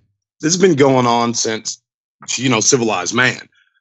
And just like back then, I don't believe that people are and I'm telling you what you are. Like we just discussed, a lot of people want to tell someone who knows, or someone that they know will believe them, to get that comfort. They don't want to come on a show. They don't, you know what I mean? They don't want to go further than that. They want that monkey off their back. So yeah, well, I'll respect your opinion as well. We'll agree to disagree on that. It could be a combination of both of our opinions. We simply don't know because there's no unification of information between us independent field investigators, or like you. I'll call you like a librarian. You have a library of information from honest, vetted people. You know what I mean? And you store that information. You can start comparing similarities. And you've been going. You're a starting quarterback. You've been going about it so long. You could probably talk to someone for 15 minutes and know if they're telling the truth or not. You know what I mean, Vic? Like, so I really do respect your opinion on that. But I think there's me personally, I think there's something else at play. I can't really put my finger on it. And I've been looking for 5 years, but that's the one thing that I feel in my bones from what I've seen and from what I've been told by the investigators I trust, the population boom. And people, I wish more people would come out. The people that talk to us and say, well, no, I don't want my name out there. I just want to tell you, I appreciate your time. I wish and it takes a lot to put yourself out there like that. You know, they're not getting any kind of gain from it. Oh, yeah. Yeah, it does take a lot of nerve to come forward in a public way and share it. Yeah, I always tell people, what you see on the show on Dogman Encounters is just the tip of the iceberg. When someone reports an encounter with a dogman and they say in the report that they actually do want to come on and do a show, that's a surprise, because that's the exception rather than the rule. Most people don't have any desire to come forward and share their experiences. So, yeah, I definitely agree on that. And yeah, I mean, as far as the whole wire more encounters seemingly being reported would go, that topic, yeah, I admit it, I could be fully wrong, and you could be totally right about that. I'm just throwing whatever I can at the wall and seeing what sticks. All I can do is just guess on that, really. That's all I'm doing. That's all you can do. I will tell you, there's a disturbing trend that I think I'm noticing. Maybe it's just me putting more into this than there really is there, but with the reports that have been coming in per unit time now compared to, say, a year or 2 years ago, it seems to me like there are a lot more reports coming in where people, and I shouldn't say this is going to shake people up, but it seems like there is a trend where more eyewitnesses are coming forward and talking about dogmen coming into their homes. There have been some really bad, unnerving ones that have come inward. Dogmen, unfortunately, have come into people's homes, and for a certain period of time, they didn't know the dogmen were there, but they found out about it in disturbing ways. Disturbing is right, Vic. I've heard that before. Like, could you imagine? You know what I mean? Like this monster, for lack of a better word. Let's call it a monster. This monster coming into your home, your sanctuary, where you and your family can be in comfort from the outside madness. This beast just wanders into your house. That kind of stuff. I've talked to ex-Marines that are sobbing. Like, I'm no psychiatrist. You know what I'm saying? I don't know what to tell them. Like, what can you do? Well, I can tell you what to tell them. It's all in how you look at it. I always tell eyewitnesses, you can't do anything to change how you dealt with this experience from the moment that it happened up until now. You can't go back and do a thing about the past, but you are in full control of what happens from this moment forward. What I'm getting at, as I tell them, is it's all in how you look at it. In a situation like that, if the dogman was in the home with you and it was in the next room, for example, it knew you were there. But if we're having this conversation, it's because the dogman didn't want to hurt you. It didn't want to kill you. So, yeah, see the experience for what it was. Yeah, you had an experience with this terrifying looking entity or creature, but that terrifying looking entity or creature, it obviously didn't want to hurt you. If it wanted to hurt you, that's exactly what would have happened. But it didn't, because that's not what it wanted. So I'll tell them that you have yet to encounter a bloodthirsty, mindless killer, because if that's what that dogman was, the dogman that came into your home, or for another eyewitness, that dogman that you encountered that night, then yeah, you wouldn't be here. So it's all how you look at it. Yeah, they'd be out of it. Absolutely. I agree with that. But me being an old country boy, I don't want a stray dog in my house. Least of all, you know what I mean? Even if it don't bite the kids, all it does is, lick some scraps off the ground. I'm going to put a boot heel up its rear end and send it on its way. What about this though, Vic? When we were, go ahead. I'm sorry, Vic. Okay, when I was on your show and I did somebody from the Hernandez Ranch, okay, and it was Joe, okay, he was kind of a, he was kind of a malcontent in his family, but he was the one that was like he was doing some cabinet work in a house outside of Wimberley, and one of these things came into the house and tried to get him, I guess, and he got away, but it tore that house up, and I mean, I believe when he told me the story, I don't think he was just being like, he's just scared because he saw a weird looking creature or whatever. No, he really thought that this thing was intent on killing him, like absolutely killing him. Well, I remember the story. Like he barely got away, right? Yeah, he barely got away. And well, not only you remember the story, but you've met these people because we work with these people. These people work at our job sites. I mean, they do the cabinets for a very large construction company that we're one of our biggest clients. And they told us. I mean, my nephews are sitting right here, and I mean, they've all heard the stories. They've been a part of what these people have told us, and now Joe's wife, this is weird, Ken. Joe's wife had a Bigfoot encounter outside of Kerrville, Texas, years ago, like 20 years ago. So I don't know if that area is, I don't really know much about it. Our friend Takaru actually makes swords for the Renaissance festivals out there. Mm-hmm. He's from Osaka. Yeah, he's a cool guy. He makes swords the traditional, like, Japanese way, but he claims that there's a lot of Bigfoot activity out there, and he lives out on the other side of Kerrville, going, I think, west. But anyways, yeah, my friend, I guess I call him a friend. He's one of the witnesses or whatever that had this dogman come into his house. His encounter with the dogman was complete polar opposite of what his wife encountered when she was younger, and she had never told him about it. That's what's weird. Like, they never talked about her Bigfoot encounter until he saw the dogman thing, and then she was like, "Oh, that was a Bigfoot," and he's like, "No, it wasn't. It was not a Bigfoot." He goes, "It did not look like a prehistoric man. It did not look like a giant ape. It looked like a werewolf, and it was trying to get into the house to kill me." And she was just like, "Really?" And he's like, "Well, what would you know about it?" And then, of course, she tells him, she's like, "Well, I've seen a Bigfoot, what I think was a Sasquatch, and it happened right outside of Kerrville."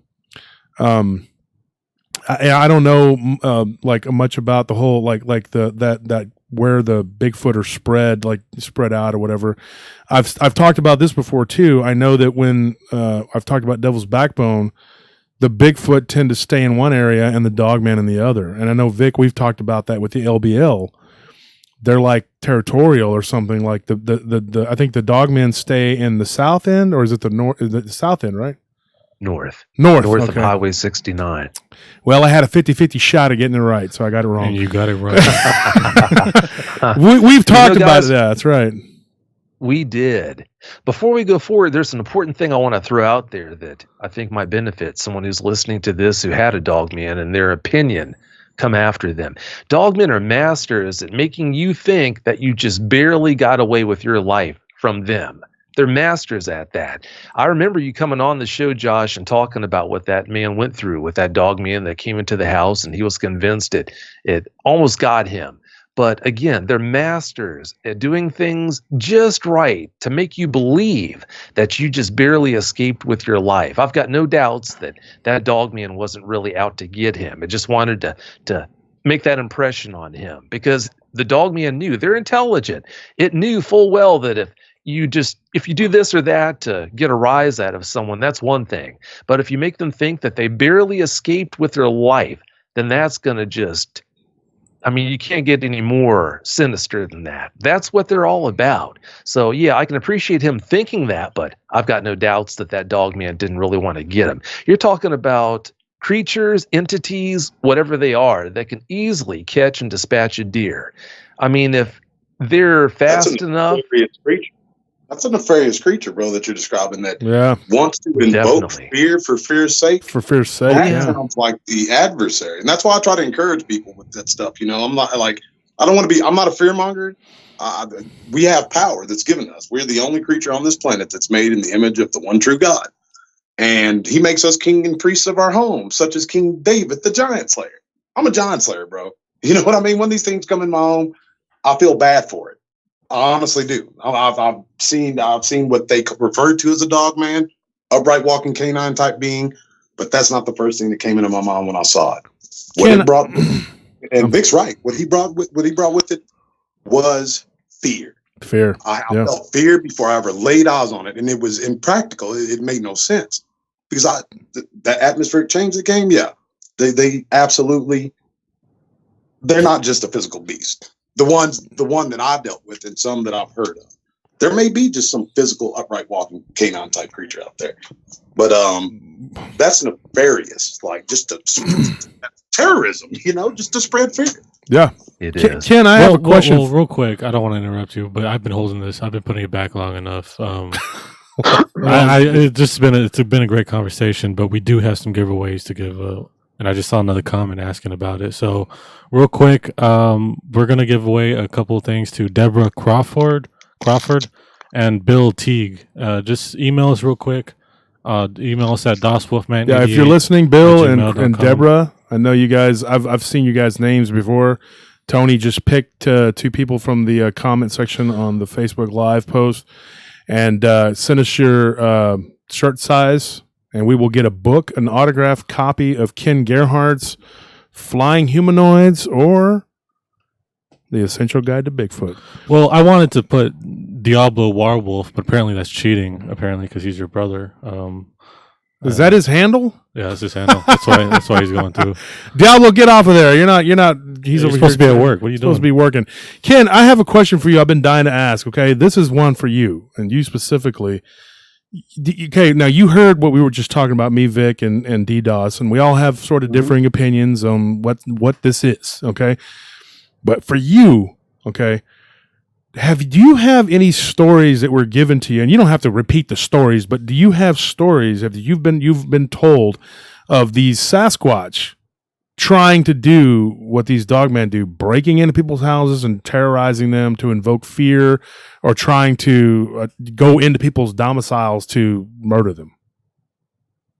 No, nothing like that. I mean, no. I mean, the only thing that I could think of even close to that would be, there was a case down in Vidor, Texas that I investigated, and this very well may have been a dogman, not a Bigfoot. But back in 1978, this couple was living in a trailer home, and something was coming around. It killed some of their dogs. It was banging on the walls, ripping the screens on the windows. And they originally called it a werewolf. That was the first thing that made it into the newspapers. And then, but they called a sheriff out. He saw the thing kind of lurking in the woods, and they moved out the next day.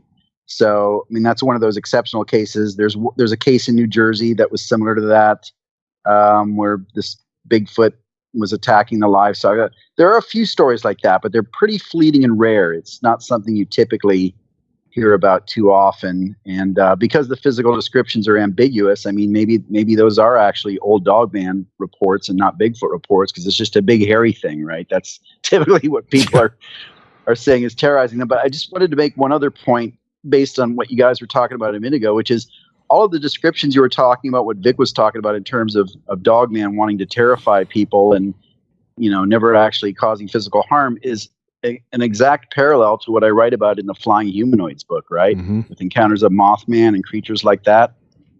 Mothman was always chasing people and terrifying people, and it had superhuman speed, and it could have caught anybody, and it never did. It scared the crap out of everybody. And, they always felt like they were in danger and this thing was going to get them, but it never did. So it's kind of there's an interesting parallel there between some of these flying humanoid creatures. And, also in terms of the frequency of reports increasing. I mean, right now you've got this whole bunch of Mothman type reports coming out of Chicago in the Midwest, right? It's just really blown up over the past year. So it's kind of a similar type thing. So I don't know, I don't really have a theory about it. I just think there's an interesting parallel there, that maybe whatever mechanism or phenomenon is involved with the dogman, it could be a very similar type of thing with these Mothman flying humanoid type creatures. do you think that, I mean, I don't know your stance on this, but do you think that there is anything to what's going on? Okay, gentlemen, this is a question for all three of you. You come from very different backgrounds and you all have very different beliefs, but I want to ask this question, and Tony, you included, and anyone at home listening, give me your opinions. Put it on the comment section, email me, whatever you want to do.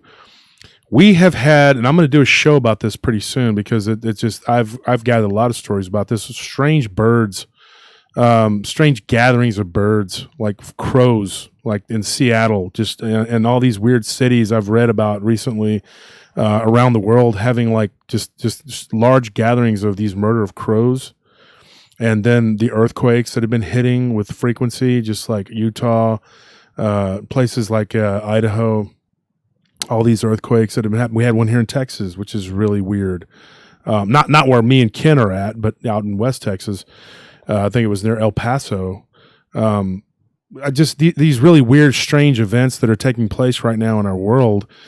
You know, the rise and frequency of people seeing cryptids. I mean, I'm getting people seeing them like just it's alarming almost. And you get like all these different types of like the COVID virus, and it's like a plague, you know. It just what and who knows what we're going to see with hurricane season on the horizon. I mean, we're liable to. Who knows what's going to happen? Earthquakes. I mean, the earthquakes are unprecedented. It's crazy. It's crazy what's going on right now. It just seems very strange. Now I know D, you're going to say it is the end. Bro, you already know. I know your stance on that, but if you're not looking at it from a exactly. If you're looking at it from, but if you're not looking at it from a biblical standpoint, you're just looking at it from whatever your viewpoint is. Vic, Ken, I mean, what would you say is going on? I mean, do you guys have an opinion, or do you think what do you think could be causing all these anomalies? Vic can go first. if he wants. He's going to pass the buck. I'll go last. I was hoping he'd go first. Pass to Vic. Well, I don't know. Maybe it's all anomalous. Maybe it's not. Maybe it is in times. I really don't know. But wow. Yeah, I would need so much more information to be able to come to a conclusion on that. All I can do is really guess. I'm not seeing really any increase in the number of encounters that are coming in from Dogman eyewitnesses. Everything is pretty much the way it is now. How things are now, it's basically how it was a year ago or 2 years ago. So in terms of encounters? In terms of encounters coming in. So maybe you guys are seeing more encounters than you used to, but, well, I guess you said you are seeing more encounters now than you used to, but I'm not seeing an increase on my end. It's all pretty much the same. I think that it's very odd that, like the 17-year cycle of the locusts too. I mean, they were ravaging things from India to Africa. It's crazy. I got friends that live in Africa and different parts of Africa. I got a friend that lives on the Ivory Coast. He's probably listening right now. Hey, Steve, if you're listening. Of course, your fiance, Ken, Annie, she lives in South Africa, and a shout out to her.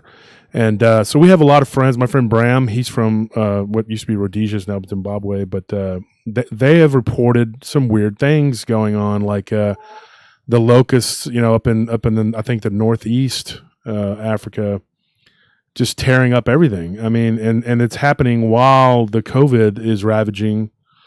It's happening while the earthquakes are taking place. I mean, all over the place. I know that there was one in Ecuador not too long ago, didn't really get much press. And a friend of mine, he lives down there, and he was telling me, like they didn't even really talk about it. I don't know why the media is ignoring a lot of things that are happening either. I know that Puerto Rico was that went unreported. Unreported, yeah. That's just so weird. I don't know what it is. I don't know what's going on. I'm just trying to figure it all out. And I mean, if you're looking at it from a purely biblical standpoint, then you could make a case for something. Absolutely. I mean, in the beginning there was a word, and the word was with God, and the word was God. You stand in truth. Everything that Jesus said in Matthew chapter 24 is taking place as he said it, in order. Earthquakes in diverse places, wars and rumors of wars. Well, and people are saying that the fracking is causing the earthquakes. Well, it doesn't matter what's causing it; it's happening. I mean, But the is causes there are man-made. The undeniable causes can be proof of this. that, The though? causes. Well, the causes. My point though to this, D, is that the causes could be from anything, but the fact is that it's happening. You know what I mean? I mean, Yes, you know, sir. when you start talking about Absolutely. why it is or what is it, it's still happening. It's not changing the fact. And that brings me to Ken. You passed the buck to Vic. Do you want to comment, or do you not Well, really? you know, if I could respectfully kind of play counterpoint here, Vic made an important point, which is things are cyclical. You know, things Yeah. happen. You know, earthquakes. You know, there have probably been other periods in time where people thought the world was ending. I mean, look at the 1940s and 30s. You know, there was a world war, nuclear bombs. Things like natural disasters are cyclical. Those are, you know, have to do with the shifting plates of the earth and different things like that. And but you know, I also look at it in terms of humans' impact on the environment, and we can't underestimate the impact that we've had. You know, as you said, fracking may be responsible for some of that stuff. Some of these other things, anomalies with animals, could be behavior reactions to humans. You know, impact on the environment. I mean, you know, I'm not trying to get on a soapbox here, but you know, we are obviously harming the planet in a lot of different ways. You know, You're so, absolutely I mean, right. And I don't want to be even that the old virus, hillbilly drinking whiskey, even you know, the saying that everything's even coming to an end. yeah, even the virus. You know, I mean, there have been viruses like this in the past, not real frequently, not in our, you know, in our memory, which is why it's such a shock to us. But things 100 like years this have ago. happened in history, and you know, But look at they're everything probably that is happening right now simultaneously. The oil industry went kaput, the backbone of our economy. At the same time, the same day, the coronavirus pandemic started. At the same time, Microsoft CEO stepped down. I don't believe in happenstance, chance, nor luck. And you're right, things do go in cycles. But they in this country, nothing like this has ever happened. The tornadoes that ripped through Tennessee recently too, and like the media is not even talking about all this stuff. I mean, like I know that Lisa Lycan, we interviewed with her. Unfortunately, the interview got messed up, so we got to redo it. But she was talking about the things like literally, like if she was living in the neighborhood, I believe she said she was living in the neighborhood, she would have been that she had moved from, her house would be gone. The tornadoes just ripped through Kentucky and Tennessee and did all kinds of horrible things, and it's all happening simultaneously, you know, and it just makes you wonder. I don't know. I'm not going to sit up here and say that this is the end, you know, even though I do believe, you know, I'm a believer. I'm not going to say because I don't know. Nobody can fathom the will of God or what is going on. Maybe it's a warning that, you know, if things don't change, which it doesn't look like it's going to, then we're all in trouble. But I do believe that the rise in a lot of these anomalies coincides with the number of things that are happening to people. Not necessarily Bigfoot, because I mean, I think, like I said, Ken, I think I kind of agree with you when it's more of a flesh and blood type entity, but like people seeing all these different creatures, it could be that they're seeing them more because they're migrating or they're trying to leave certain areas for other areas, you know, to get away from what could be coming.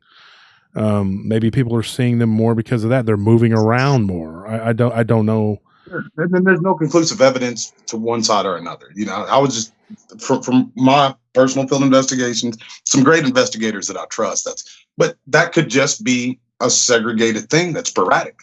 You know, like you say, Wolf, I agree with that. We don't know, and I can't throw my hat on one side or the other on that subject. That being said, with the earthquakes, there's been more earthquakes in the past 4 years than the past 40, I think it was. Yeah. That's crazy. That is crazy. That's unprecedented.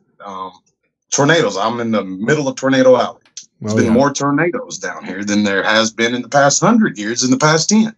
So there's absolutely something going on. Like Ken said, it may be an environmental change due to us, or, I mean, or, you know what I'm saying? So we're not even supposed to postulate. There's that word again, the word of the day. We're not even supposed to postulate on the end. We're just supposed to be prepared for it as Christians. Mm-hmm. But we're supposed to be prepared. And that's really, as far as COVID-19, everything else like that, what I want for everyone. I don't want another shift in the way we live, our society, to happen. and folks not be ready for it. Don't apologize for saying postulate, D. I mean, Josh has said vacillate at least 10 times now. Vacillate back and forth. Well, I think this, like what's going on right now, and everybody's perception of it will be different depending on what part of the country you're from. I know a lot of people that are suffering big time because of the lockdowns, whereas here in Texas, especially here in Austin, it's kind of lax. It's not too bad. I mean, we don't have a ton of cases, and I feel for everyone that's suffering, that has to go through what they're going through, and I pray to God that it doesn't hit me or any of you gentlemen or any of our listeners. I don't want it to, I worry about that. It's something that I think about. And that was one of the reasons why I wanted also to do the show tonight, was to give everybody a little, give them something. I mean, I know Ken, you and Vic have a lot of fans. I mean, you guys, people love you guys. I know, like I said, every time I was telling Ken, Vic, every time I turn the TV on, Ken's on there. Ken's talking about some sort of cryptid or something. He's a famous guy, and and Vic, I mean, you have a rabid following. I mean, and DDoS. I mean, you've been doing it longer than me. I'm honored to be with you guys today and for our anniversary. And but I just think that everybody's kind of suffering a little bit in some way or another. And I really appreciate you gentlemen stepping up and coming on the show and giving everybody something. You're giving these people something. I mean, it's awesome because people have a lot of time on their hands right now, and people are scared, they're worried, and this gives people a sort of reprieve from the realities of what's going on around them, and I just wanted to kind of touch base on what the realities are, that we're not just forgetting about everything that's happening. You know what I mean? Like we're not living in some bubble where we're all insulated from it. Even though some people, I said, are having more of a tough time with it.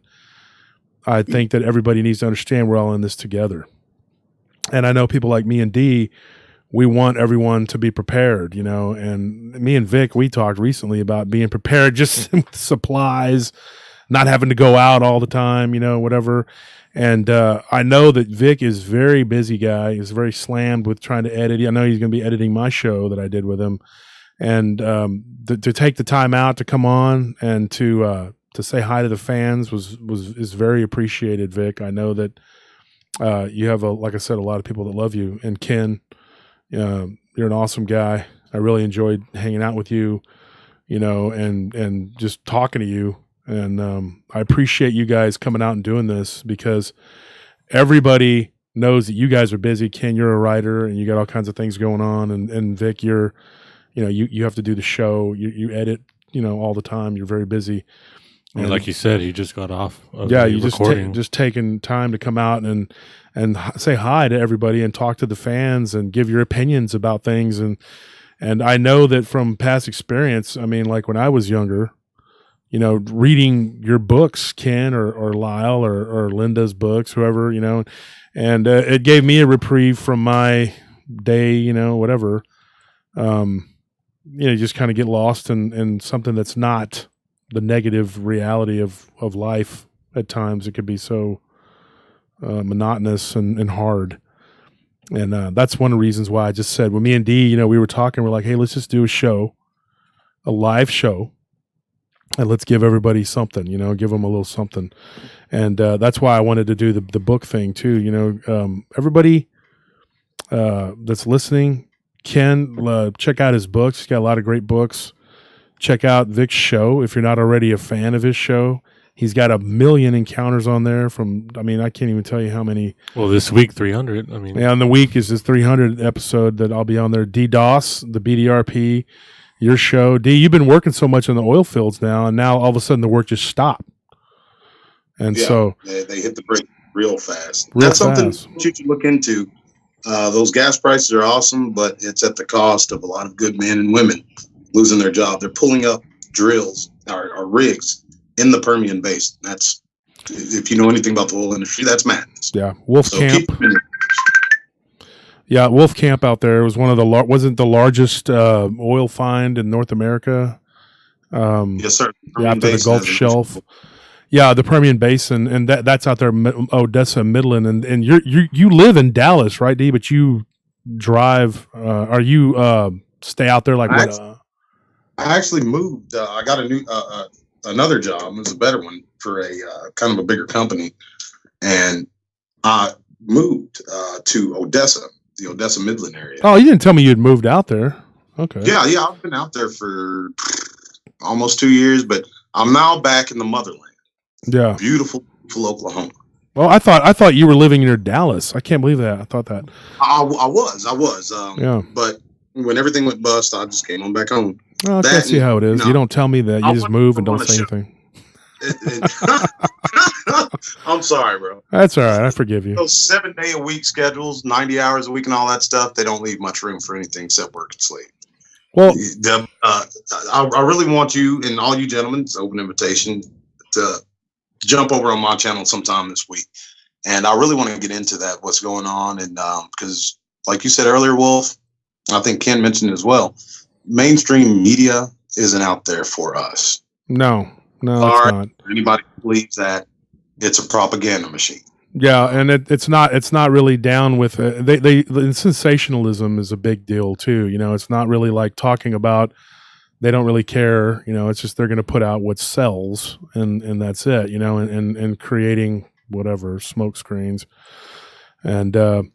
And that's what I want to. Like, oh no, you go ahead. Go ahead. No, not now, bro. This is your show. But yeah, that's what I want us on this one to dive into. And I have some guys who were a part of the white collar corporate world in the oil industry that can tell people, blue collar Joes like us, some very scary things from the inside. And it kind of solidifies some of my theories of what's taking place right now and where we're going. So let me ask you a question, Ken. This one's for you. Like, somebody asked me, and this is actually not just one time, but I've had a couple people ask me recently with the COVID thing going on and people being indoors. Do you think that that's what's causing some of these people to see Bigfoot more? Is Bigfoot is Sasquatch? Are they moving around? Do you think that they're coming out more? Or? I mean, theoretically, if people aren't going out more, then yes. I mean, I'm one of my theories is that Bigfoot is, sort of built to avoid human contact, that they view Homo sapiens as direct competition. And so if people aren't out and if the parks are closed and people aren't around, then I would certainly, you could speculate that they would realize that and, maybe get a little bit more active and go into areas where they're not seen normally. So what you're saying is we should all go out and look for them right now. Yes, no time like the present. We should do that. I mean, let's go and let's encroach on federal government property and walk around looking for. No, I'm just kidding, folks. We're not going to do that. But like you said, D, if you have some private property where there have been sightings, I think we should take this opportunity while there's nobody out tromping around doing anything and go look. That would be awesome. I think this would be the time to do it. For sure. And that's something only a handful of people know. And I really think now's the time to do that kind of stuff because things are going to get, in my opinion, they're going to get a whole lot tighter. And travel and our the way we've lived since, George Washington chopped down that cherry tree, it's going to become less and less prevalent. It's a sad thing. It's strange, this pandemic taking place, happening in our lifetime, things that have never taken place in modern America. So, yeah, I really want to get out there and get in creation, get in nature, see some monsters, have some fun. Well, what do you think, Vic? Are you going to come and search for monsters with us? I'm filling up the car right now. Vic could just be you could wear your mask and then we'll carry around an iPad and it'll be like on that episode of South Park where they taped the little iPad to the wagon because Stan couldn't leave the video store to go trick or treat. You got it all worked out. Yeah, that's what we'll do. We'll carry you around like that. And like I said before, I really would like to try to get some sort of conference together. Ken, I know that we had talked about that, and man, that would be an awesome thing. Get people who are interested in the Dogman phenomenon to come and talk. I could think of about 10 people off the top of my head. and bring them to a conference. Bring them somewhere. Man, I'd be willing to put up some money to help out with that. Definitely something I'm interested in. It's unfortunate that Vic, he doesn't have a face, so he can't show up. Well, being a synthetic werewolf, he can't really. Yeah, synthetic. He has no face. It's just a blank. Right. It's just a blank screen. That's right. Even if I wanted to come and do that, with my schedule, there's no way I'd be able to do that. If I stepped out for one day, it'd be ridiculous, all the work I'd have backed up. I can't even tell you the last time that I've posted a new encounter on the encounters/sightings page of the website. I mean, that's just backed up around the block. You have a whole lot more to write about. Come have an encounter with us. This will be your encounter. Exactly. You know what I mean? Like, I guarantee you, it's some hot spots. You got some Bigfoot you do okay now, Vic. You do Bigfoot eyewitness too. I don't know, Ken. Did you know that he has a Bigfoot show too? Yes, I'd heard that. Mm-hmm. Yeah. So he does a Bigfoot show and he does a Dogman show, and I have not participated in the Bigfoot show, but I have enough stories that now, at this point, I could come on there a couple times, but. I have gotten some stories that were pretty scary. I had a near Bigfoot miss when I was a kid. I was at a slumber party, and some kids me and two of the older kids, because I got recruited to do this, but I was recruited to scare the other children, and they were going to put a steer on top of a trench coat with a hanger. And it was actually working. It was going to be pretty cool. And while they were in the backyard getting ready to scare the kids, something actually came up to the window. We were way out in the middle of nowhere, and all the kids started screaming. And me and the two older kids were like, "What's going on? Why are the other kids screaming?" And they're looking at me like I should know, just because he's And I'm like, I don't know. And so they told me to go look, and so I went to go look, and all the kids had ran from the den, and they were heading into the kitchen, and they were all hiding. Well, some of these kids were my classmates, and it was like a weekend, birthday party from a kid that parents were well-to-do. He was a big shot at the power plant, and so they made a lot of money. And so we were out there for the weekend. Well, that ended it right there. A bunch of kids left because what they saw, they claimed, looked like a cross between a caveman and a gorilla. And they saw this thing in the window, and it was black, and it was completely covered in hair, and it got up, and it ran first on all fours and then up on two legs, and it leaped over a barbed wire fence and was gone. I didn't see it, but I was at the party where this took place. And I've always wondered that. Now, over the years, some of the kids that I grew up with in my hometown, they'd be like, "You remember that time we saw Bigfoot?" And I'm like, "No, I didn't see it. I was at the slumber party. Yes, I was at the get together, but did I see the Bigfoot? No, I did not." So yeah, I did not actually. I've never seen a Bigfoot. That's as close as I've come to seeing Bigfoot. I don't know.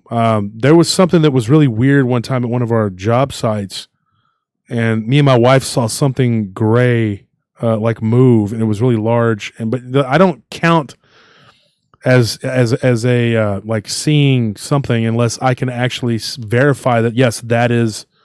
You look at it and you said, "Look, I saw this and it was dead on." No, this was like something that ran through a pasture, and it was not a cow. That's all I can tell you. I can't say that it was a Bigfoot or whatever. My wife says it looked almost like a Sasquatch. I didn't see it. Well, yeah, I mean, you wouldn't want to misidentify it, and say. Well, we heard a lot of weird noises out there. I know, Tony, you worked that post out there, and so I know that we all heard really weird sounds. I mean, I heard them all the time, but I couldn't say that it was a Dogman or a Bigfoot or what it was. I saw something gray a couple times out there, 2 different times. Don't know what it was, but as far as like just seeing something dead on, it was one time, and it was in 1990, and I talked about it on Vic's show. And if you're ever interested, Ken, in getting into the whole Dogman and searching, let me know, because we can go out and we can trespass and get shot at together, or whatever you want to do if you want to do that. but I don't know how really to approach the Dogman as opposed to Bigfoot. I really don't know because I really haven't looked for either one of them too much. I've been on location looking for Dogman about 2 or 3 times.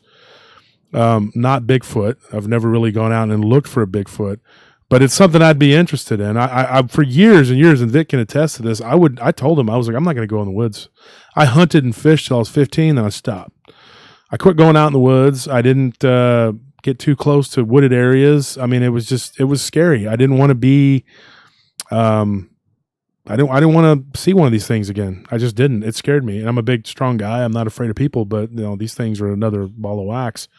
And I've carried that fear with me for a long time. And now finally the last 3 years with my wife, she's kind of got me out of that. She's like, look, I want to go check this out. I want to see these things or whatever. And I'm like, okay, I see you're insane. And you want to get us killed. Fine. So here I am. Shout out to Nelly who's listening to it. Yeah, here I am talking about it. And, but I would like to actually set something up, Ken, where me and you and maybe D or some other people, maybe Lyle, or Nick or whoever wants to go out and look for these things. And I'm totally on board with that. I'm even willing to help, like I said, put some money up for that or the Dogman conference or whatever we got to do. Because I do have a lot of people who are interested in this subject, and I would be interested in even like walking around and taking some pictures and whatever we can find or whatever and posting it, because my main thing, and like I was talking to Lyle Blackburn the other day about this, my main thing is just, I want to know. Like, I want to know. I don't care about making money off of this. I don't care about becoming famous. All I want is to know. I want to know the truth, and I would like to be able to put that information, whatever the truth is, I'd like to be able to put it out there.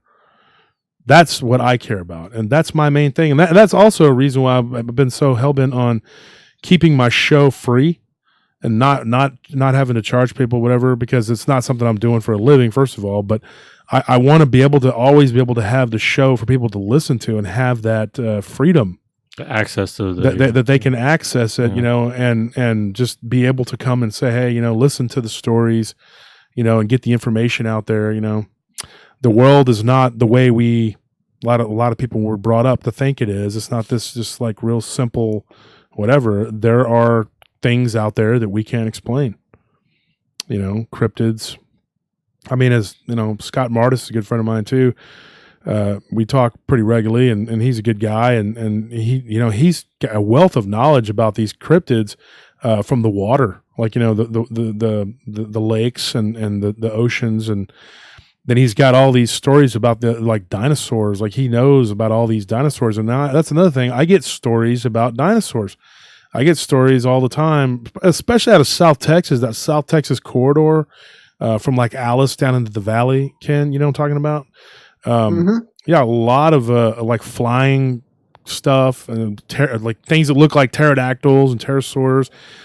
We get a lot of stories about like velociraptor looking creatures. Just a lot of weird stuff, it's like prehistoric, like you said, there's a precedence for it as far as in the fossil records. Now, that's another question I wanted to ask, and I'm kind of rambling here, but I'm going to ask you this, Ken. The fossil records, as you said, like now a lot of people don't realize this, but early man lived side by side with many different types of hominids, right? Mm-hmm. Okay. Correct. Do you feel like that some of the Bigfoot, maybe not all of them, but some of the Bigfoot are like that's what they are? I mean, like a remnants of a past that lived alongside us that wasn't us. Do you know what I mean? Yeah, no, that's exactly what we talked about earlier. It's a relict hominin, which means that it's a leftover. It's a species that science doesn't acknowledge as still being around, but they were around up to a certain point of time. And, as far as Homo sapiens, our species, they now know, and these are all kind of new discoveries that have been made in the fields of paleoanthropology in recent years. But, for example, about 40,000 years ago, we now know that we had Homo sapiens, Neanderthal, which is Homo sapiens neanderthalensis, the Denisovans, Homo floresiensis. So there's four different human species, and you're right. These other species weren't quite humans. So I mean, that's So yeah, that's the best argument for Bigfoot at this point, is that it's simply a remnant population of these primitive human forms. Many different remnant populations, right? That's a super big can of worms. Gentlemen, I've been such a good company. I'm gonna have to jump out for here. I'm old. Yeah. Vic, Ken, Godson Anthony, and of course my brother Wolf. Audience, this has been fantastic. Hope you come over and check us out at the BDRP, and go check these gentlemen out, which you probably already have. I'm the one that you don't know. You guys be blessed, and Wolf, thank you again for the invite. Yeah, same to you, D. Definitely get together, and if we do decide to put an expedition together, let me know, and Sure. we can make it a documentary, make it a self-produced documentary. I mean, Beautiful. go out there and find something. I mean, there's finding Bigfoot, but it's really, they don't find anything. So, I mean, we got to go out there and we got to try at least. Try to find something. Exactly. I mean, they're here. So, yeah, I've heard texts. I mean, I hear it all the time. That area, there's Dogman and Bigfoot. I've heard that they're both right there. I mean, and even these devil monkey type creatures, I mean, I don't know what that is. I mean, they don't really fit in any kind of category. Like Vic said earlier, bro, I really think that's like Dogman. That's what it sounds like. Snout, long canonical teeth, hinged back legs. Yeah, I would say it was, but who knows? You folks be blessed. Love you all. Yeah, D. Take care, D. It was good talking. Have to a you. good night.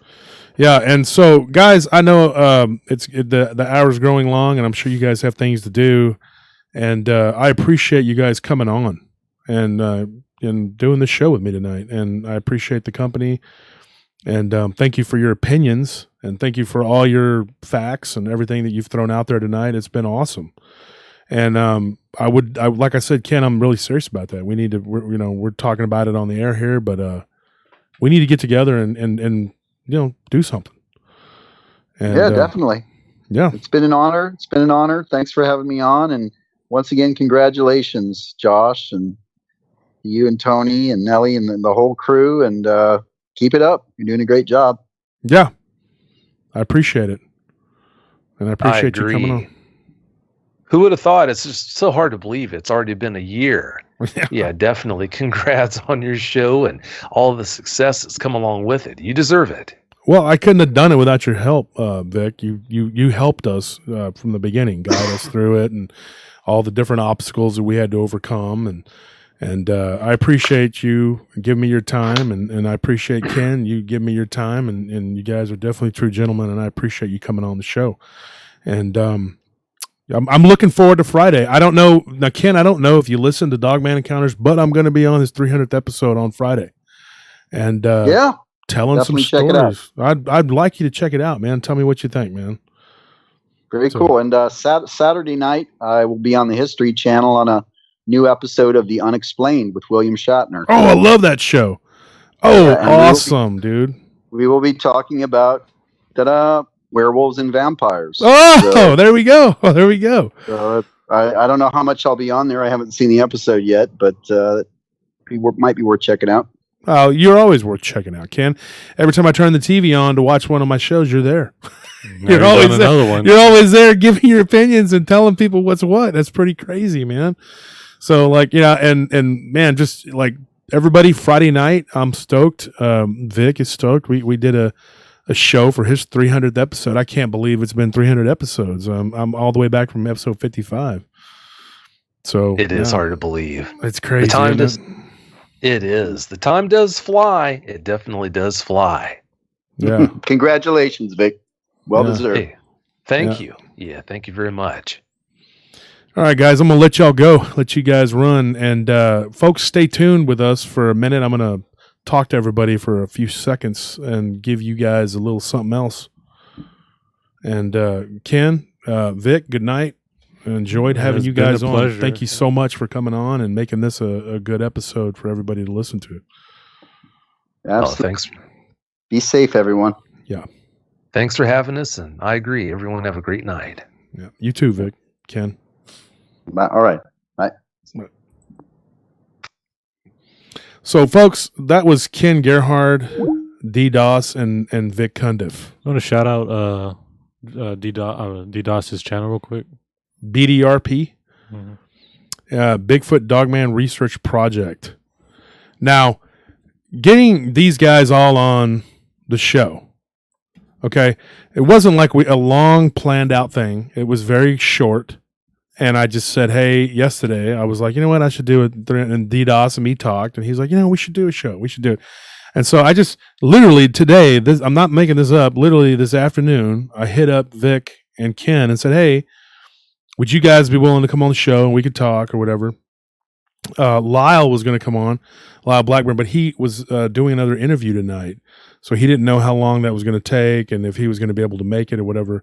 And so definitely going to have him come on the show right now, actually. He just hit me up. Lyle Blackburn. Really? Yes, Lyle Blackburn. So we're going to have him come on. Well, you want to do the final giveaway while we're waiting? Yes, we're going to do a giveaway, but I'm going to wait because Lyle Blackburn is going to come on and we're going to do the giveaway. And we're going to give away for one person in the chat or in the live chat. And then we're going to do one person who goes and leaves a comment on the live video on Facebook. So Lyle Blackburn's coming on. Well, I don't want to say anything, but I got called hot in one of the videos. Wow. Well, that person's blind. And I was I'm just going to put my vote for them, so I don't know. I mean, it's up to you. Oh, God. I invited Ryan to come on, too. Ryan Tremblay. Ryan, if you're there, you want to Skype with us, you're welcome to come on. I mean, and but anyways, I should have left Ken and Vic on a little longer so when Lyle came on, but then it would have been weird, like, well, they're going to leave because they've been on for a while. Mm-hmm. And I know they have things they have to do. They're busy people and whatever. And Ken, always on TV. He's always on TV. Yeah, it's funny that he's going to be on another show tomorrow, which is one of my, actually, I Saturday. love that show. That's actually it's a good show. It's a very good watch show. It on William Shatner. Yeah. And I think William Shatner actually does a good job. I'm not a big Shatner fan, but he does a good job on the way he talks. It's pretty cool. But now we play the waiting game, waiting for Lyle or what? I guess. I think he just messaged me right now. Let's read us some comments while we're waiting. Then I guess. Did he put his Skype on there? Just waiting for him. Okay. So. Anyways, folks, the whole thing with the birds I was talking about, I'm going to do a show pretty soon, and it's going to be about these birds. I've been given stories about these birds since I was a kid, and I had a very weird experience with birds.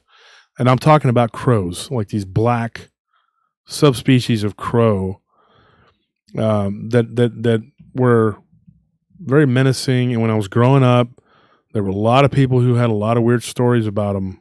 And I don't know if it was just a regional thing, but they were almost like evil.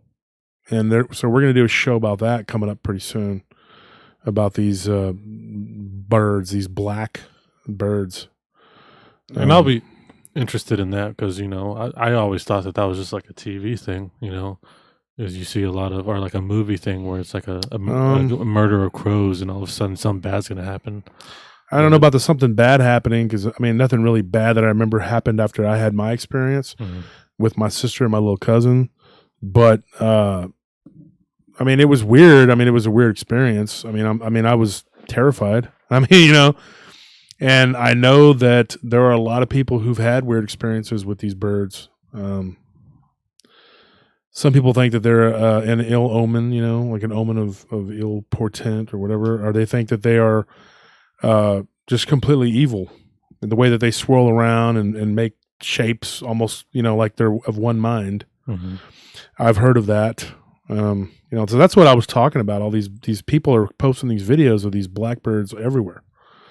And I don't know what it is or what it means. It's Well, that's what I was asking is like, is that an ill omen or is it just, something to do with their biology? Maybe they have a certain reason why they're doing it. Maybe with the earthquakes, it's messing something up, so they're gathering in one spot more often. Who knows? I guess it's certainly something that I'm curious about, and I'm excited to do that show about it. Yeah, this has been a great show, man. I'm happy that we were able to do this. It's been really. I think that's the first time I've spoken to Vic, and it's just real brief. It is cool to be able to talk to him and DDoS. You never talked to Vic before? No, I mean I've talked to Ken, and I've kind of minorly spoke to DDoS, but that was the first time I talked to Vic. Wow.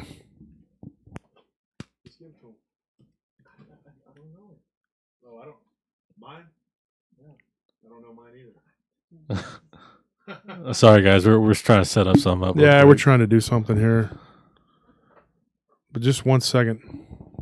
How about I read some comments? Vic's voice sounds like a warm hug. I think that's a pretty good description of it.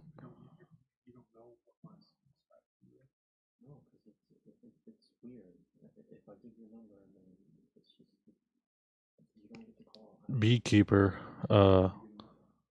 says crows are supposed to be messengers from the afterlife. Is that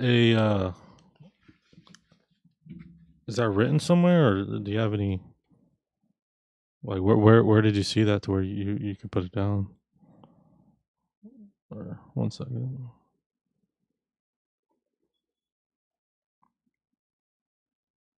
Oh, Ethan, you go on to his email and just tell him your address and stuff, and then also send your size for your shirt or hoodie, whichever one you prefer, and just let us know, and then we'll send it to you. And we're gonna have probably one more giveaway, I think, right? Yeah. Yeah, we're gonna give away two more things. Two more things. And whoever emails me, just send me in the email, doswolfman88@gmail.com. If we read your name or your screen name, whatever, if we read it out during the show. Another thing too, folks, starting every week, we're going to be doing giveaways every week. And now I made a deal with Lyle and with Ken, and I got some autographed books from them. And I'm in the process of closing a deal with Linda Godfrey, Lon Strickler, David Weatherly, and Nick Redfern. Now, I'm going to be having autographed books from all of these people, and I'm going to be giving them out every week on the show because I care about my fans, and this is my 1 year anniversary, and so I wanted to do something for the fans. Now, folks, we have, I think, 7,700 subscribers on YouTube. We get a lot of listeners from Spotify, SoundCloud, and, all those different platforms. But this is where like YouTube is where we kind of keep track of like how many people we have, how many subscribers we have, and I hope that everybody will go out and tell their friends about our show and let them know that we have a show and that we talk about all kinds of weird stuff. We have all kinds of weird topics that we talk about, anything from ghosts to Dogman and everything in between. And let people know. Come on to YouTube, like and subscribe, and just let us know how we're doing. If you're a big fan, hit me up on Messenger. Look me up on Facebook. We have a page. It's called Paranormal Round Table. Yeah, it's just Paranormal Round Table. Yeah, there's a page. A page. Please go and like that page. We have groups. We have Paranormal Encounters, Paranormal Lounge, which is my wife's, and Michael Moran's group, which is Cryptid Squad. Shout out to him. And then we have Lori Shiver's group, and I'm trying to remember the name. She's changed it a few times. It's Dogman, Bigfoot. Just go on the, you can see, you'll find it. I'm an admin on that group. And of course, our group, Paranormal Round Table.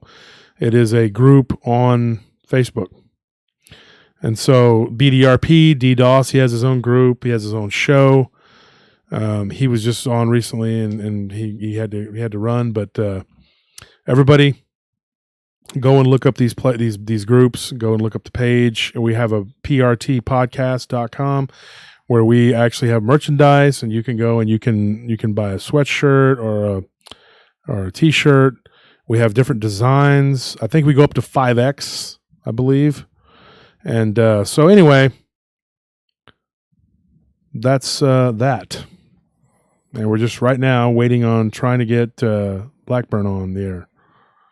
And he was doing an interview earlier today, so he just got done with that, so he's coming on. And everybody send me your crazy stories, send me your weird encounters from anywhere in the world. We love Texas for sure, but anywhere in the world, folks, send them to me. DosWolfman88@gmail.com. DosWolfman88@gmail.com. And what do you want to talk about now? Since we're waiting. Some of the comments. David Weatherly. David Weatherly is an awesome author. He's got a lot of cool books. Black Eyed Kids. We're going to get him on the show eventually. Linda said she'd be free after the 20th, so we're going to be recording a show with her, Linda Godfrey. I know she just joined our Paranormal Round Table group. So I got her on there. Lyle, I believe Ken is part of it.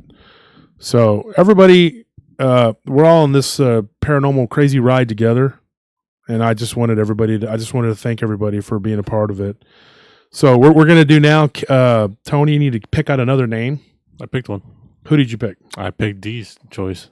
Diablo decided to choose Denise May.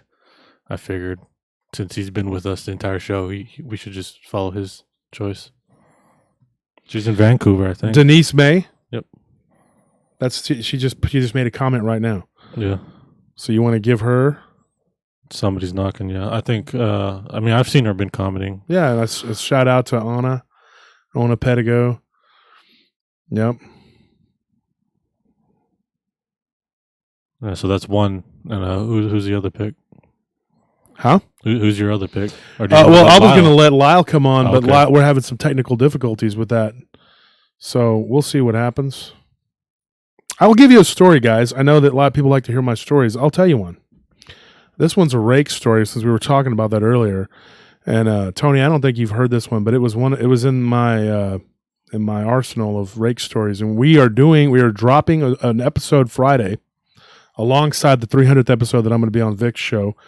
We are dropping one about the Rake and Dogman. Mm-hmm. It's the Rake and Dogman together. Here's one that we didn't get to talk about on that show. There was a guy who sent me a story. He lives in Illinois.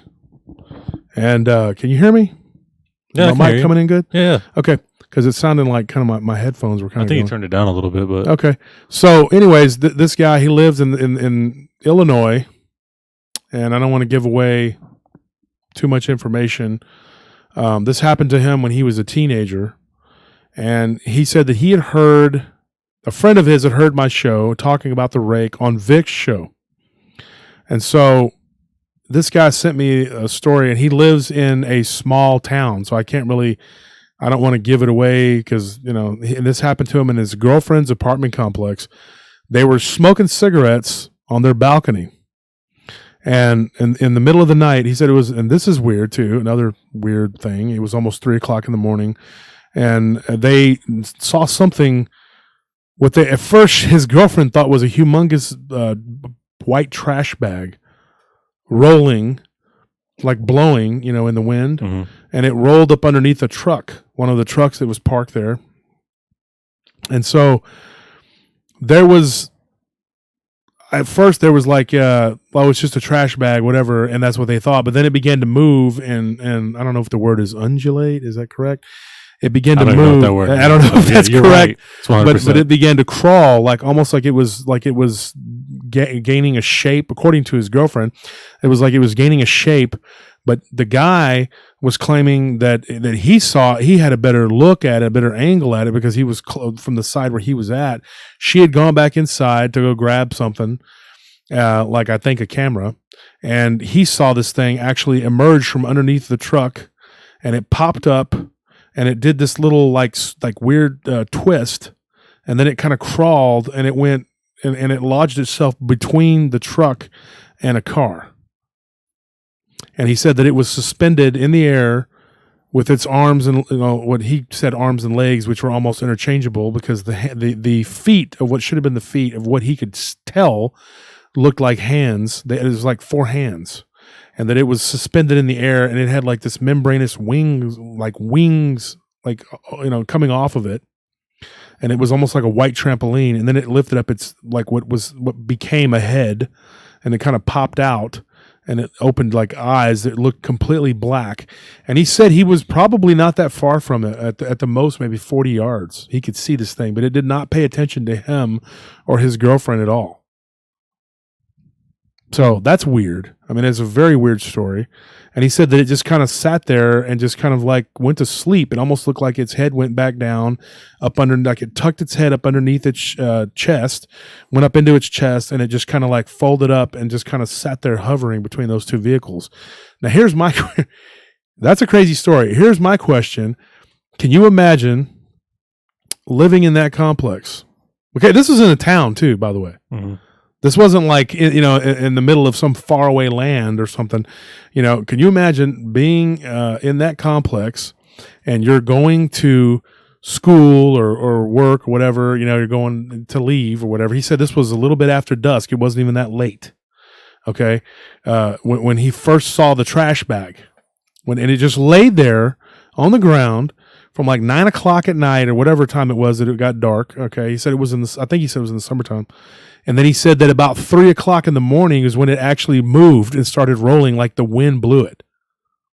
So from the first time that they saw this thing, like right after dusk until like almost 3 in the morning, when it began to become active and move around, he said that anybody could have walked upon this thing and or stumbled upon it and just thought it was trash laying there. Jeez. So if you can imagine that. Yeah, I can imagine it. I'm imagining me fighting every trash bag I find now. I have to start fights with them. I don't know what that is. That is so weird. If anybody has their opinions about that, you want to give me your opinions, whatever. Don't just walk up to a white bag of trash and kick it. I can tell you that because it could be a rake type creature. Now, this guy didn't. He did actually say that it reminded him of a rake because he had heard his friend had talked about it on Vic's show, and then we talked about it on our show, and we talked about it on Venomous Fringe with Chris, and so they heard us talking about these creatures, and so yeah, so that was a rake story that was given to me by a listener's friend who's now a listener, and he said that this thing sat there suspended between the car and the truck. For about an hour. And was it like floating or was it like No, he said that it was like it was stuck to it. Like its hands were touching like the left hand on the car, right hand on the truck. I don't know. Like he didn't movie. He didn't tell me that's how it was, but he said that that's what, yeah. Uh-huh. Like that's how I imagined it being.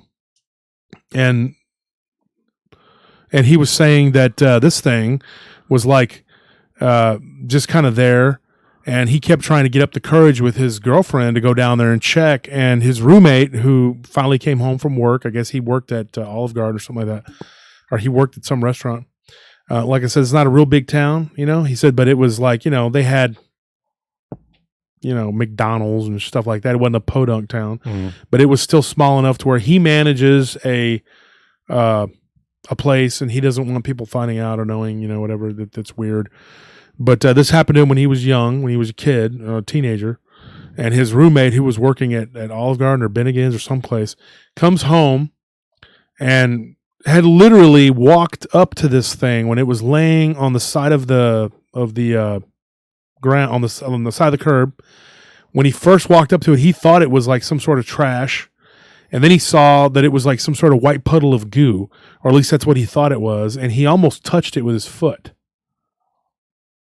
Now his friend walked off, got in his car, drove to the diner or whatever that he worked at, finished his shift, comes home. After he had a couple drinks with his girlfriend, whatever, he comes home and he's like, that thing is whatever it was laying there, rolled up underneath the truck, and then it lodged itself between a car and a truck. Mm-hmm.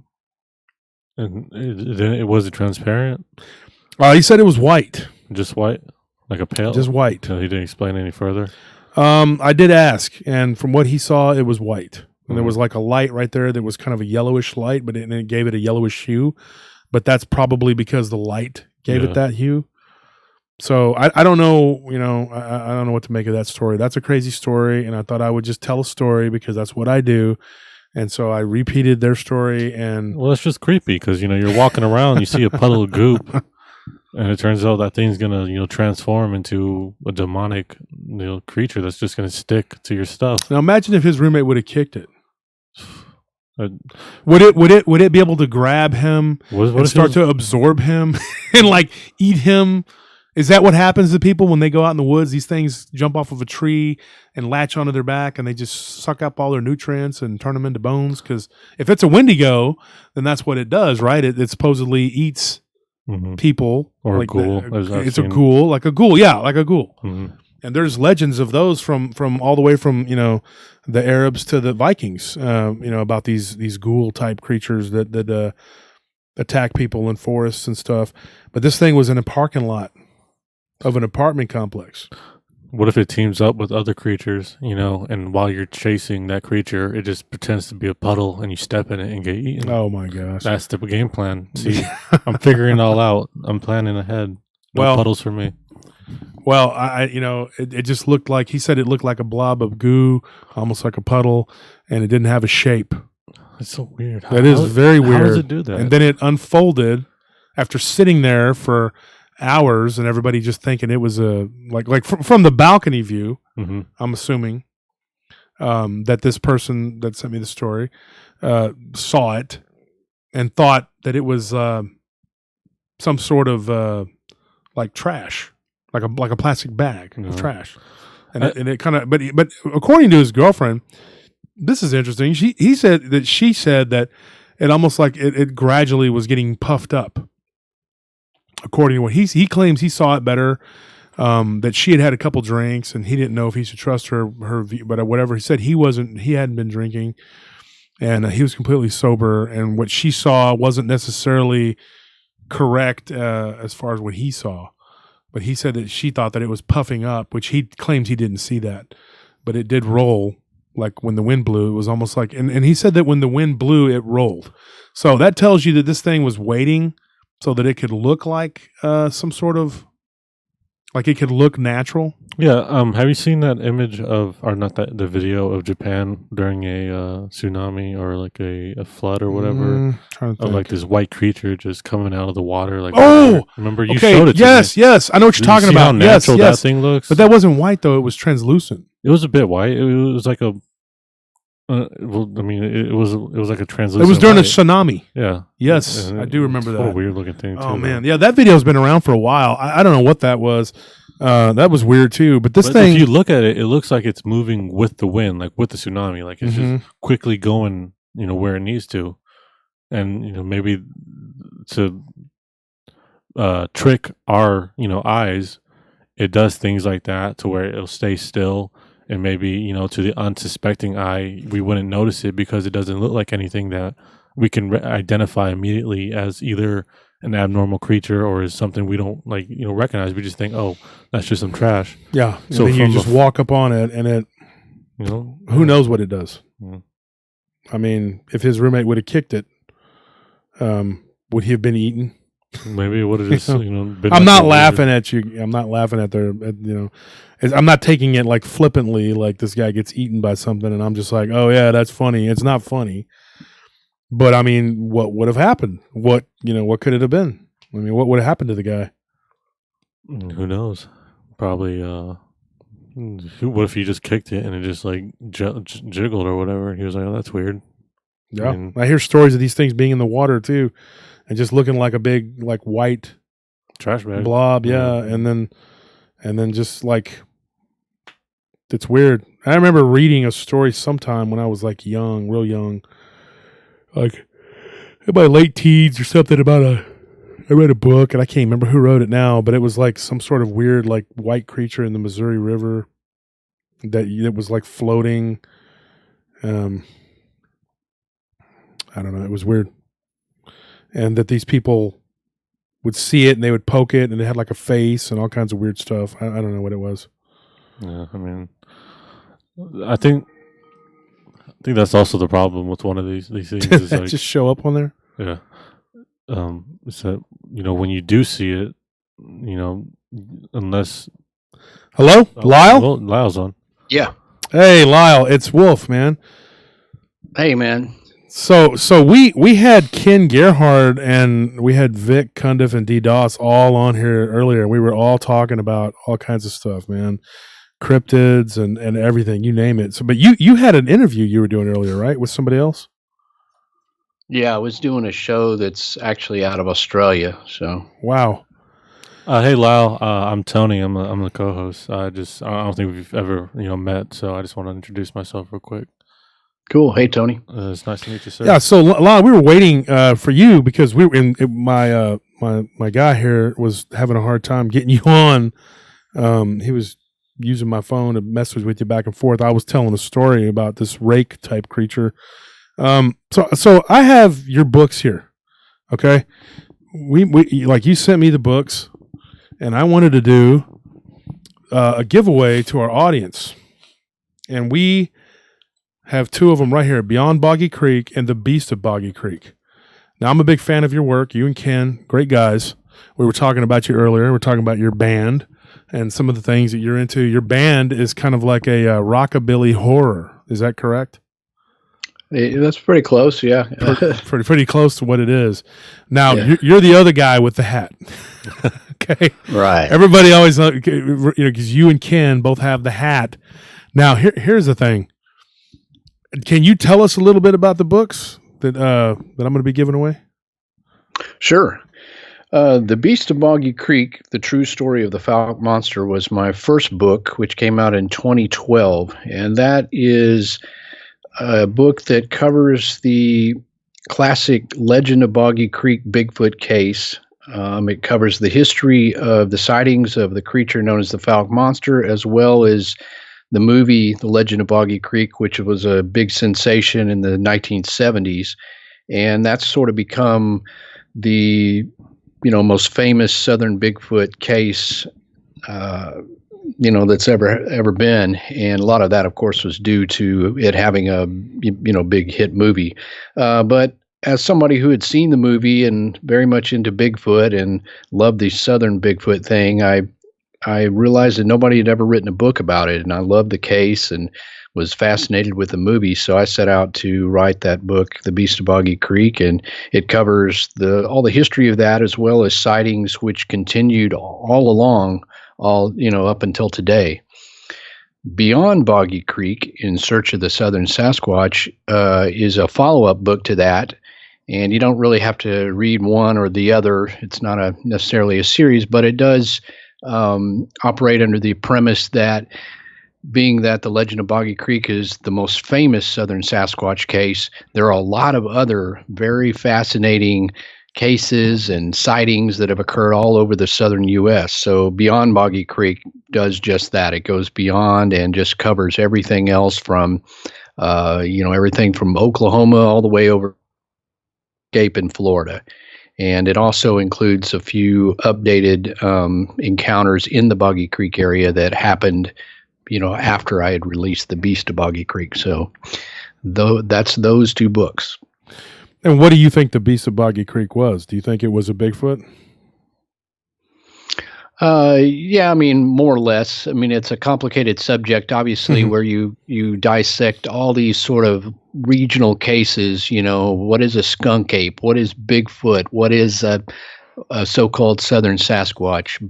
I would put the Boggy Creek Monster, in the category of Southern Sasquatch, something that is related to or a similar species to any Bigfoot of the Pacific Northwest or otherwise, although the characteristics are somewhat different and, it's a little more aggressive, a little more hairy and more ape-like in some of the descriptions. So it still falls into that category of just your basics, Southern Sasquatch. Yeah. So, go ahead. I was just going to say real quick. Do you want to say your band name real quick? Because, people are asking. Yeah, people are asking about it. I want to just get it out of the way real quick. Oh, the band is called Ghoultown, Ghoultown. and you can get our music anywhere music's sold, iTunes, Amazon, Bandcamp, anywhere. And there's obviously videos on YouTube and other places. The band has been around for almost 20 years now. So it's something I've been a musician all my life before I ever wrote books and did all that. I've always toured around. We've, toured Europe and Canada and the US and everywhere else. And I actually took a break from touring and doing the band just to write a book because I've always been into the cryptid subjects. And like I said, I was into the legend of Boggy Creek. And so that sort of turned into the whole book writing career and then into the movies with Small Town Monsters and all the other cryptid stuff. But I still have the band Ghoul Town. It's still rather popular. And actually we were about to go in the studio to record a new album. Literally 3 days before that, the government had shut down the businesses here and closed the studio. So that foiled the schedule for the recording, but I got plenty of other things to do anyway. So. Yeah, you do. That's right. In fact, Lyle, I was going to tell the listeners something funny, but Lyle has learned to make his own protein bars. That's something right. That we talked about when we were on the phone the other day, and you said you were making protein bars. I got a kick out of that. I told my wife, I was like, I want to make protein bars. She's like, no. She's like, I'm not going to let you go in there because then I want her to eat them, and she probably don't want to. But I thought that was pretty cool. Like you got a little more time on your hands. You're like, hey, you know what? I'm tired of paying money for these expensive protein bars. I'm like you. I'm a workout enthusiast, and they're expensive, man. I mean, go to Vitamin Shop. I don't get out of there without spending some money, and so I do like that idea what you had going on there. And you were also not only you an artist. Like a musician, you are an author, and you do graphics design and make your own protein bars. You're a man of many parts, Lyle. That's amazing. I like that. Yes. It's all kind of it all kind of connects in a way because having been in a band and done merchandise and touring and all that, once I wrote the book and then I started being invited to Bigfoot conferences and things, I knew how to, market things and I made Beast of Boggy Creek t-shirts and things, and that helped, to, fuel that, the cost of research and going around and doing all that in addition to the book. So that kind of helped. And then I've been doing graphic design just off and on all my life, and that kind of started from the band. So that helps me to lay out the graphics for advertising books. I even do the layouts for the book covers and things. I don't do the actual paintings, but other than that. But so all that's really helped to, in some way or another, it connects. And obviously looking, if you're going to be in public, you're in a band, I'm doing speaking gigs, I need to look good, so I need to work out, and thus I need the protein bars. Yeah, it makes sense to me. Yeah, makes sense. Yeah, I mean, I think it's a wonderful idea. I also find it funny, just speaking to Ken, how similar you guys, he said that he's also had a band, or he had a band, and that you guys actually played a lot of the same concerts and stuff. And you guys also have the same interest in Dogman. You guys both wear hats. And Bigfoot. My bad, Bigfoot. I'm guys, sorry. Yeah. And I just found it hilarious when he was mentioning all that, like how close you guys were to meeting, and how eventually you guys did meet. Yeah, and even the publisher was in the band. Yeah. So we talked about that too. Lyle, I have an important question for you.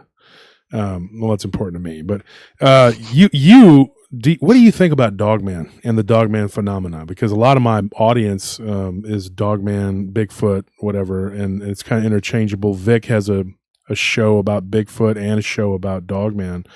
What are your thoughts on Dogman, and what are your thoughts on Dogman as opposed to Bigfoot and what they are? Well, certainly Dogman is something in the last couple of years that's kind of come to the forefront. Prior to that, there was historical cases, and then mainly the Beast of Bray Road, which was most of what I knew, other than some weird cases like the Converse werewolf and things like that down here in Texas that were, older cases where people had reported seeing werewolf-like creatures. But in the last couple of years, I've actually gotten more reports of that and, obviously followed all the things that Vic has done and kind of brought the awareness of this type of creature. And there's been, flaps of different flurries of sightings in various places. And the more people I talk to, like yourself, will mention, I saw one of these creatures. So it's always been something that, obviously I like, because just the thought of a werewolf in modern times or in our backyard is intriguing, as well as something that you just, comes hand in hand with looking at cryptids, because this is just another category of, what could this be? How could it possibly be out there? What is it biologically? And of course, Bigfoot, I think, is more easily explainable. It makes a little more sense, maybe not to everybody, but to us, it's sort of could be a species of primate. When you get into things like lizard men and dog men, you're talking about things that are a little more unlikely and unexpected. A canid that would get up on two legs, that just doesn't seem as normal. So you have to ask, what is it? Why is it doing? Why is it evolving that way, or whatever it's doing? So I don't have a great theory on it, other than I just follow that and try to. The more reports I get, the more I try to make sense of whether it's, a flesh and blood animal, whether it's something more paranormal in nature, or just what it is. But I'm certainly always intrigued by those sightings, and the more people I talk to, the more of those I get. So, do you think that maybe it's more of a supernatural phenomenon than the Bigfoot? Like, maybe you can pinpoint, or maybe not really pinpoint, but say more like, you have more encounters, or you receive more encounters about it being more supernatural in the Dogman than the Bigfoot, or what would you say?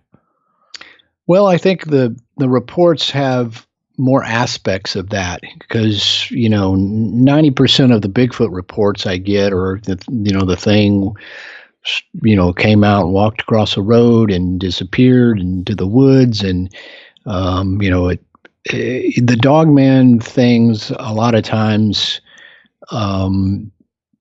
have an aura of more weirdness, if you will, more strange aspects to it, from just even a huge wolf walking on two legs for a considerable distance is weird enough. And then people seeing them in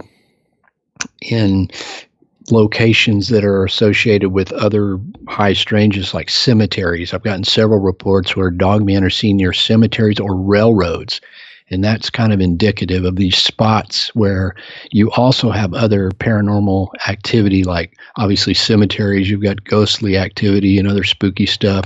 Railroads often have spook lights that move up and down the railroads. And then when you have a creature seen in that environment, it kind of takes on a little more of a realm of supernatural in my mind, even though I, obviously without having seen one or whatever, I couldn't say for sure, but it just seems to have that vibe. Yeah, thankfully, that's one thing that I am grateful that I have never had to experience as a Dogman or a Bigfoot encounter. That's not something that I'm really hoping for a chance to get, because of the unfortunate aftermath that happens.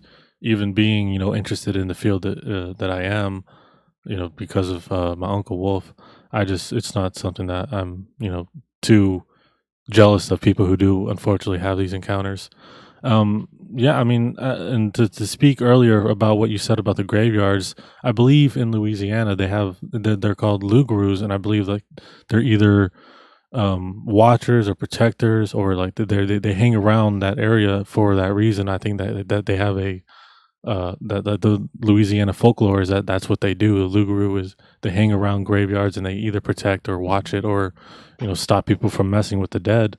So that's very interesting that you receive a lot of reports like that. Once again, we're so thankful that you're on the show. Have you seen our film Bray Road Beast? Yeah, actually, Wolf showed it. My uncle showed it to me. He was real excited about that one. He said it was a good film, and I watched it. We were doing a send off. We were doing a giveaway. I don't know if you're actually on the YouTube page, so you can see the comments or not. No, I don't know what. I'm not sure where that is. So. Oh, okay. Well, we're doing a live chat on the YouTube, and we were actually going to let you choose the last giveaway person, or we're going to let you choose the last person to receive your book and a shirt. We were just, can't wait for you to. We were waiting for you to get on. So cool. Let me see if I can locate that here. Yeah, it's just on our channel, Paranormal Round Table. It's just a live video that we're doing right now. All right, let's see.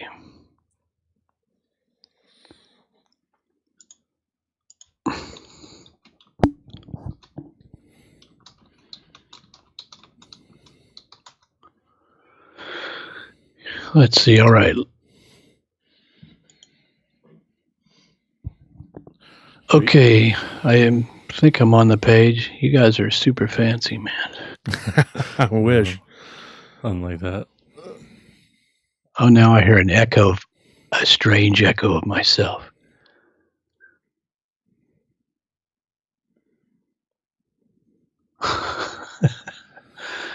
Okay, cool. Yeah, I see all the list of names here.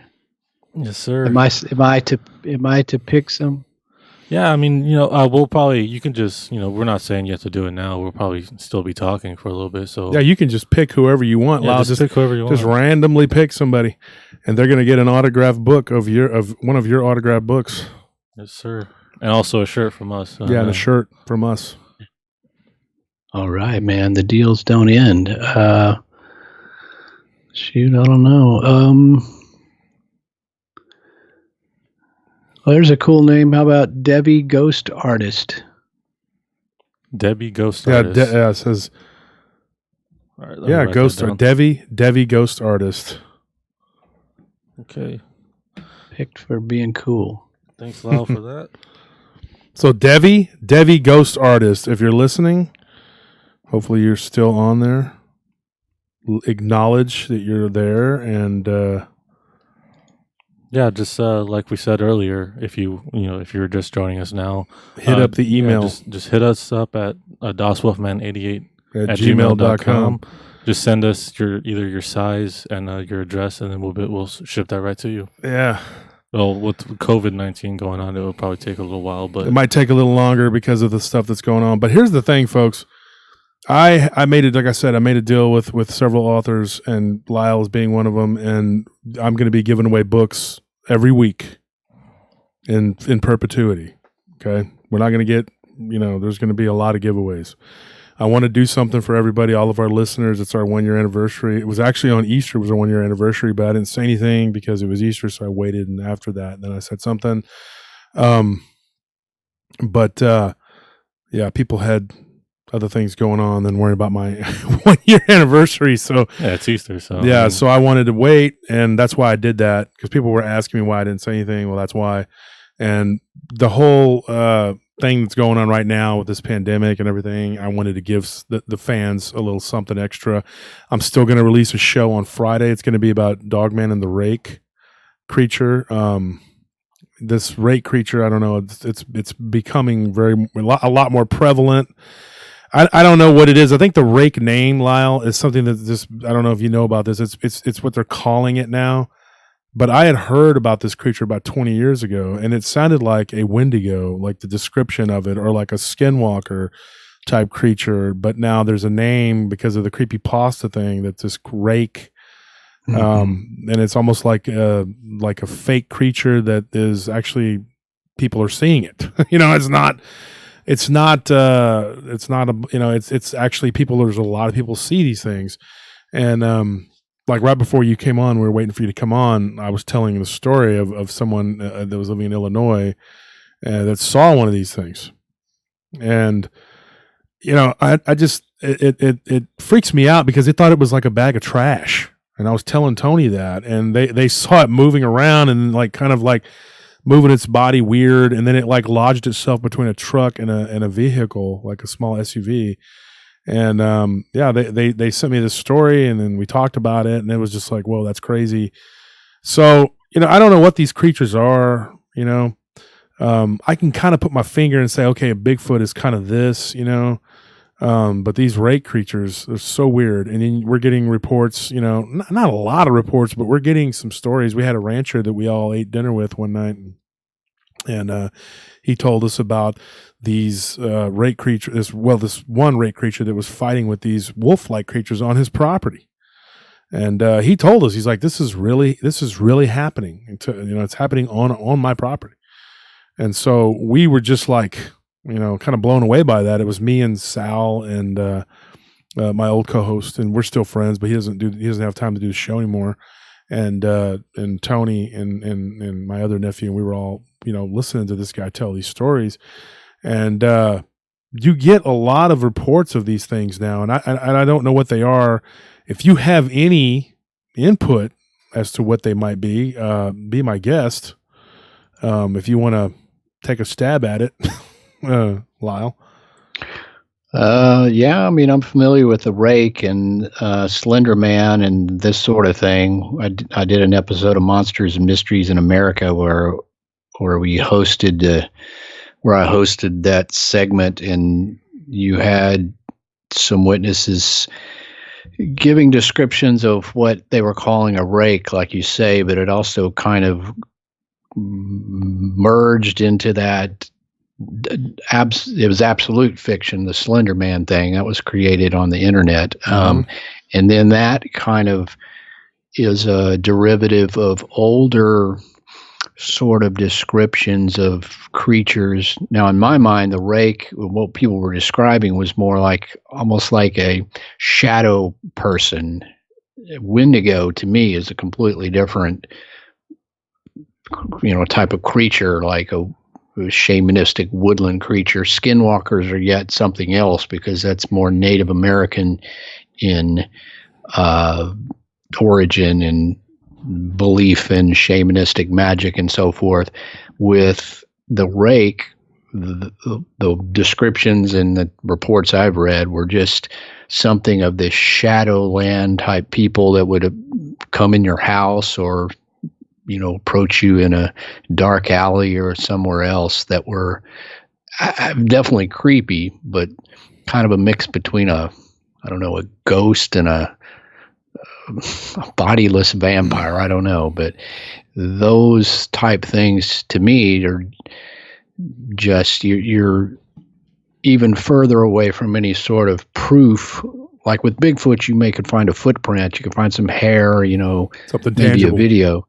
Something tangible. You move into those zones and you just literally have anecdotal stories from people, and you don't have necessarily a lot of stories, so it's much harder to build any sort of hypothesis as to what those things are. You almost have to have a preconceived belief in shadow worlds and demons and all that other stuff that is even further beyond our understanding. So that's my long way of saying I don't know what that stuff is. I mean, I know people experience this, and you know, not everybody is exaggerating or making these up. That they're experiencing something. I just can't explain it. Sort of like a ghost. I know people that see ghosts. I've even seen one, but I can't say that's a dead person. I can't say what that really is, other than it was something, and it came, you know, was there for a second, and then it was gone. So that's the same thing about the Rake. There's creepy stuff that's just creeping around in our world, and we have trouble grasping, and we have trouble defining just what those things are. Well, you can correct me if I'm wrong, Wolf, but do you believe in tulpas? You know, like giving thought, or if enough people give thought to an idea, then that idea becomes like a tangible, living thing. Do you think that that's possible of what could have happened with this Rake creature? That it started out as a fictional story, and all of a sudden people just kept seeing it and I kept believing it, that it eventually became something that, now is actually wandering the woods or wandering wherever their home ground is. Something that I noticed the first time I was ever told of a Rake story was a guy. I used to work at a gym. I've been a gym rat for years, but I used to work at a gym in South Austin, and the guy I worked with swore up and down that he saw one of these things. And it was like in the water in like upstate New York, and got me in touch with another guy who claims that they saw it. Well, then I had some friends that saw something very similar to this thing. In one of my cousin's deer leases, in the hill country. And I actually told that story on Vic's show, but I don't know what it is, but I do have an idea. I do believe maybe that it's a misidentification of some sort of like Wendigo or I don't know. That's what I think. That's the only thing I could think of, because I heard about it before I ever heard of the term Rake, which came from, like fiction or whatever. I think people were just comparing that to this, the way it moves and everything is just so bizarre. But I look for threads. Like if I get a story from somebody from one side of the country, 5 years later, I get a story from another side of the country. I go back and I open up that file and I'm like, whoa, these stories are very similar, but they're from two different people, from two different walks of life, totally different backgrounds. They're racially and they're ethnically and religiously diverse. They're not even in the same, same part of the country, but they're seeing something that is the same. So you can't say it's like a cultural thing. You can't say it's like for certain stories, aspects of certain cryptids.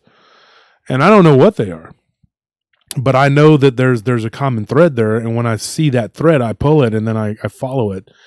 And then you're going like, okay, there's something to this. And I know that this whole Rake thing is I've gotten, several stories about that.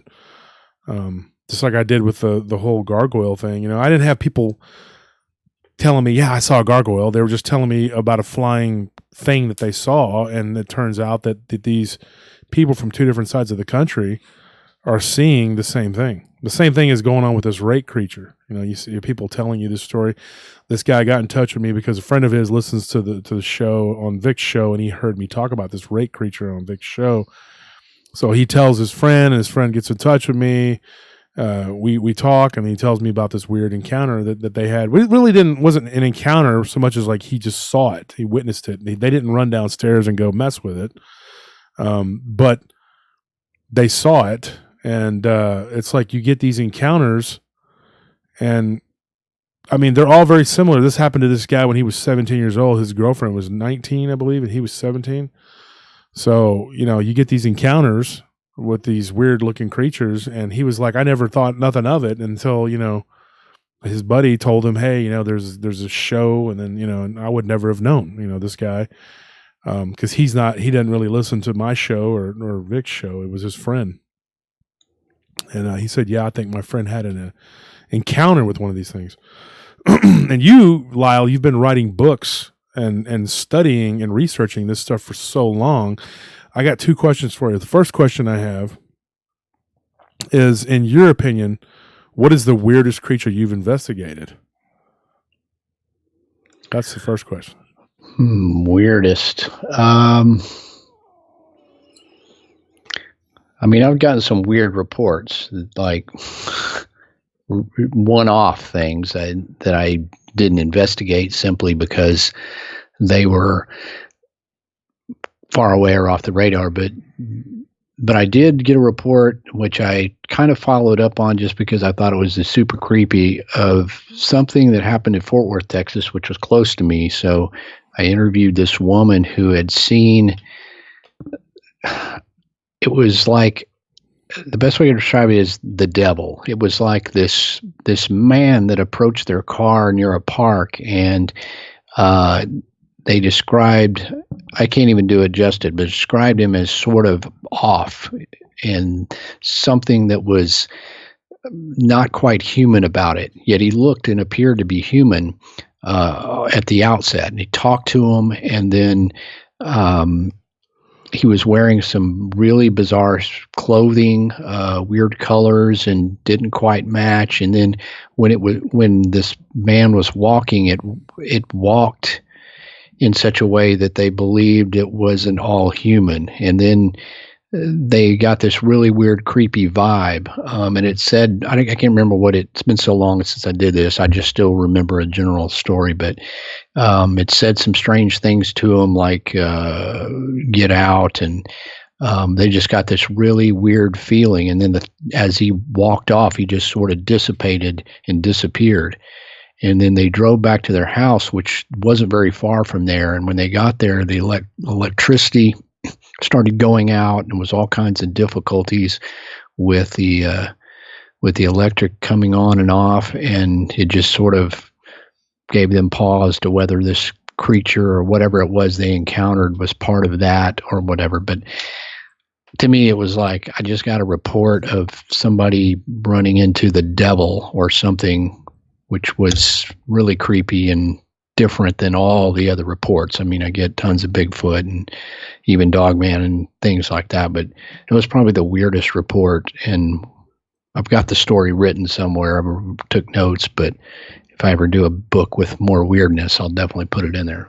When they say unnatural, do they mean like the way he walked was just like very unhuman-like, like bestial, or did they go into any more detail about that, or has it been so long you can't really remember?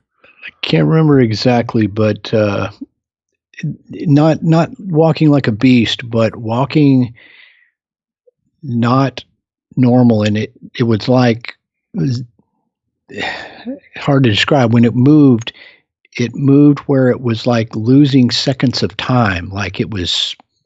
I don't know how you slow down that. Or sped up, like sped up, like it would miss. It would be there, and it would be a few inches over within a second, like it was in and out. I guess the best way to describe it. And when he first walked up, they thought it was just a man, and then as they talked to this person, just the way it looked, and the way its eyes, and the way it spoke, and then the way it moved, they just got the feeling it was not a man, and they don't know what they were talking to. I mean, the devil is something I just said it could be, but they didn't know what it was. Some otherworldly entity, almost like a extraterrestrial, but it didn't look like anything other than a human.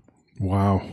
That is weird. That's weird. That reminds me of the story of I have a story. I'm not going to get into it right here because I've told it before, but I believe, well, so did my friends. There were probably 7 or 8 of us that you could actually talk to us, and every one of them will tell you the same thing. This guy who was in love with, I think he was obsessed with her. I don't think he was in love with her. I don't think he was capable of it, but she was a bartender, and she was from Australia, and he was like obsessed with her. And this dude spoke like several different languages. It was very weird. My brother and several of the other guys that we used to work with at the nightclub I used to run down 6th Street in Austin claimed that they saw his eyes slit up like a reptile's. And eventually this guy got angry. He came into the bar, and he had a restraining order that she was in the process of getting on this guy because he wouldn't leave her alone. And we had a bartender who was about 6'5", and he was a big dude, man.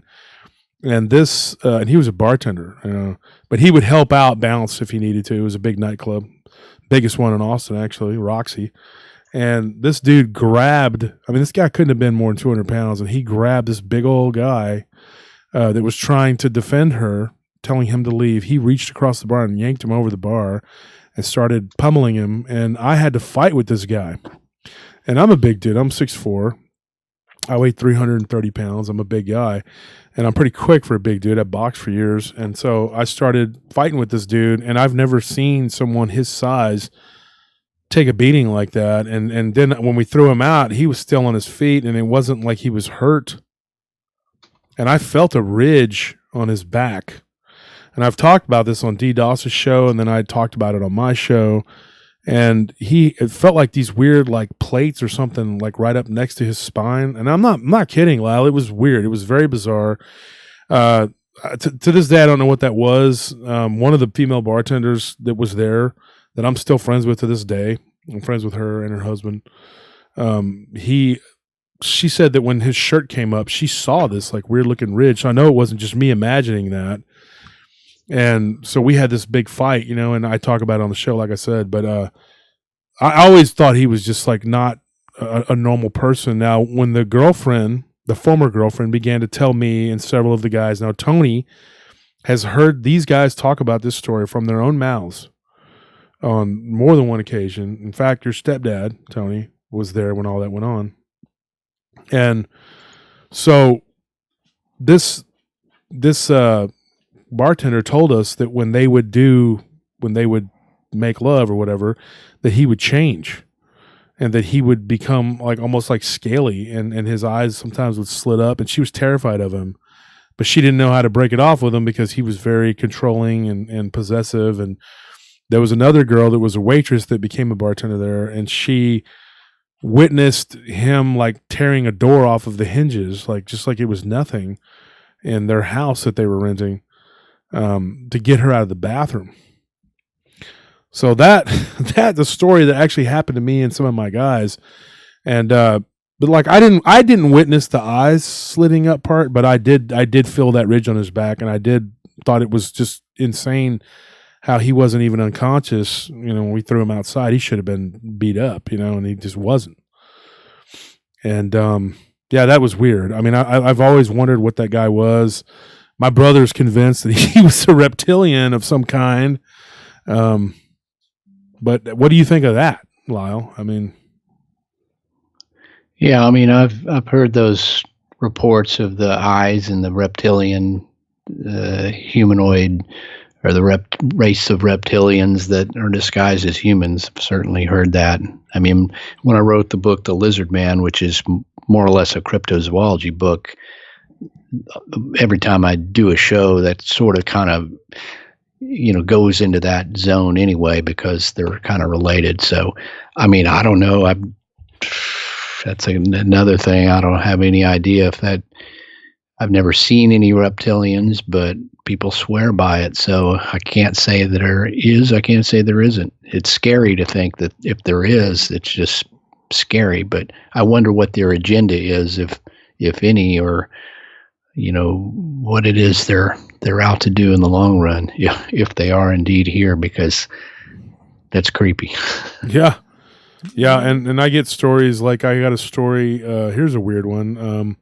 It's not a real long one, but there was somebody that was driving in New Mexico, and this reptilian-looking entity ran across the road, and right behind it were two, what I could only describe as dogmen, chasing it. And this was in the middle of the New Mexico desert. And the girl told me, she's like, I have a really crazy story. This happened to me when I was little, and then my mom was driving and whatever. And then so they tell me this story, and I get in touch with them, and finally it took a while to actually get to the mother to actually, because, someone, when they're a child, they can say, well, I saw, Elvis, in my birthday cake. And it's just a kid, with imagination. But when an adult was there with the kid saying, yes, this is what I saw, it's a little different, and so I finally got that story, and they swear that that's what happened, and it was like a couple and a child, and there was one of the dogman looking creatures that was right behind it, and then another one that was standing up. Now they said that if they wouldn't have seen the one that was standing up on the side of the road, they would never have thought twice. They just thought it was some sort of giant, like, lizard looking thing, which was weird because it was on all fours, but it looked human like, and they were very tired. They both admitted that. And they said that this wolf-looking creature that just looked an abnormally large wolf was chasing after it with weird-looking front legs. But they saw the other one standing, and as they passed it, it got down on all fours and ran across the road. So there were two of them following this giant lizard-looking creature. That is so weird. I mean, like, you get stories like that, and you're like, and I've never had any like anything where I've heard of like these things really fighting with these reptilians, nothing fantastical like that. But that story was very intriguing to me, from people who had never really seen anything like that, or, you know, had no idea what it was. And it was like from a friend of a friend that I got in touch with them or whatever. But I've been collecting these stories for 30 years. And like I told you before, Lyle, that I just can't write. I mean, my hands are so messed up. I can't write or type very good. But if I had the ability, I would be writing. Like I have lots of stories I've collected because never been shy about asking people if they've had anything weird happen to them. And so, you know, over the years, it just my stories they just built up more and more and more. I did have a vindictive ex-girlfriend that burned a couple of my journals that I had written the stories down, taking notes, you know. So that's unfortunate that I lost those, but I've committed a lot of them to my memory. But your books are pretty much pretty epic, dude. I like your style. I like everything that you do. I like your band. You have a song. I'm jumping around here, but you have a song. It's about Elvira. Is that correct? Yes. Mistress of the Dark. Yeah. Yes. My wife, big fan of that. She loves Elvira. And that's pretty cool. I like that you have that band and all that. But here's the big question for you. You said earlier that you had seen a ghost. Yes. So can you tell us about it? Yeah. It was a dark and stormy night, and I was in a castle. Well, actually, I was a senior in high school, and I was at my friend's house, and we lived in the Dallas-Fort Worth area where I still live. And I had heard them talk about a ghost supposedly seen at his house. His parents had seen it. He had seen it, and a few of my friends. You know, I liked the subject and was cool, but I wasn't of so much of the investigative mind as I would have been now. Now I would have been, you know, setting up something, a camera or something. I mean, it would have been an easy one, but, I was sitting there one night and we were getting ready to go somewhere, leave, and I was waiting for him to get ready, and I was sitting in the living room. I was watching TV sitting on a fireplace, but my body was facing the entryway where the front door was. And I was kind of tilted looking at the TV, just killing time, waiting. And as I was sitting there, all of a sudden, something catches my eye, and I, you know, kind of turn, and I see this whitish figure walk across from what would have been the front room there, in front of that, you know, through the hallway by the front door, and then down into the hallway where the bedrooms are. And I turned and looked, and it looked like what you think a ghost would look like. It was kind of a whitish figure, a little bit transparent. Yeah. And it was probably the height of a kid. In my mind, I thought young boy. That was kind of what came to mind, but I saw it walk right across there, and, you know, it was only a second or two before it disappeared behind a wall. And I was like, man, you know, I can't believe it. I called my friend Tim. I'm like, man, I just saw the ghost, dude. Walked right across there, and he was very nonchalant about all that. He's like, yeah, man, that's where it goes. You know, it was just he was kind of that way. He's like a surfer dude, no big deal. But yeah, and he said he had, and his parents had described seeing a young boy. They had no explanation for why a boy would have been there. I think they said something about the boy had lived there in the past or something, but, you know, there was no gruesome murders that occurred in their house or anything of that nature. So there was no real explanation, yet there was that figure that walked by. And once I saw it for myself, combined with the fact that, you know, at least 5 or 6 other people that I knew had reportedly seen it, I was, you know, in my mind, I'm like, well, there's a phenomenon that I just didn't imagine. I just saw that. I don't know how to explain it, but I saw it. How old were you?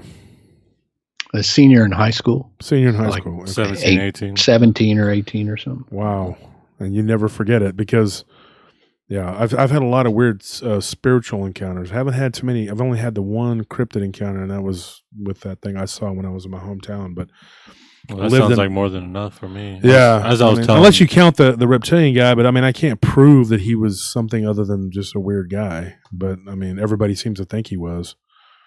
But that's pretty cool that you've actually seen one, so you know that they exist. Because I've had people who totally believe in cryptids, but they don't believe in ghosts. And they're like, okay. And then there's people that believe in ghosts wholeheartedly. You talk about Bigfoot, and they'll make fun of you. I mean, big time, make fun of you. Yeah, I mean, it's just like there's some groups that that aren't really accepting of it on Facebook. Even when I try to post something, Yeah, and if it's not to what they like, then they won't let me post it on they'll there. slam it. Yeah, we've posted in the ghost, stuff. We've posted stuff in the cryptids, and they don't like it. And then the cryptid stuff and the ghost stuff, and they don't like it, and they make fun of it. And it's like, you believe in this, but you don't believe in that. Whatever. But that's cool, though, Lyle, that you've actually seen that. That's Yeah, I mean, you can't form a set of beliefs and then filter out other things. You have to accept that if you're talking about and researching a paranormal type thing like cryptids, then it just behooves you to, whether you're into the subject or not, you have to acknowledge that ghosts and the other type categories are just as mysterious and just as possible as a cryptid. So anybody that just offhandedly dismisses this stuff is probably not a good researcher in the first place, because they're not encompassing the whole of unexplained phenomenon. I don't write books on UFOs or ghosts because I specialize and do what I do, but I have to, I'm intrigued by those things, but also accept that I'm not going to laugh at somebody for seeing a UFO if I'm talking about, people seeing Bigfoot. They just kind of go hand in hand, and you just kind of have to look at this as one big bunch of unexplained stuff that we don't have explanations for. And if we don't want people laughing at us about this stuff, then we certainly shouldn't sort of laugh at each other, on the same account. Yeah, I mean, we have those pretty much similar beliefs here on the show. It's like just keep an open mind and don't be, dismissive of any of the possibilities, because it's such a unique and unexplained subject to where you won't really have anything concrete to say that it's not possible. And I think that you close yourself off from a lot of the possibilities when you just say that, hey, like, I believe in this, but all that stuff, that's all crazy. That's all crazy. I don't know what you're talking about. I like your outlook, Lyle. It's refreshing. I mean, because there are some people who just are not going to believe, they'll believe in what they saw, and then that's it. I mean, and like, I guess when I was younger, I was kind of like, I really never thought about it. I never thought about werewolves, vampires, whatever, Dogman, Bigfoot, none of that until I saw it.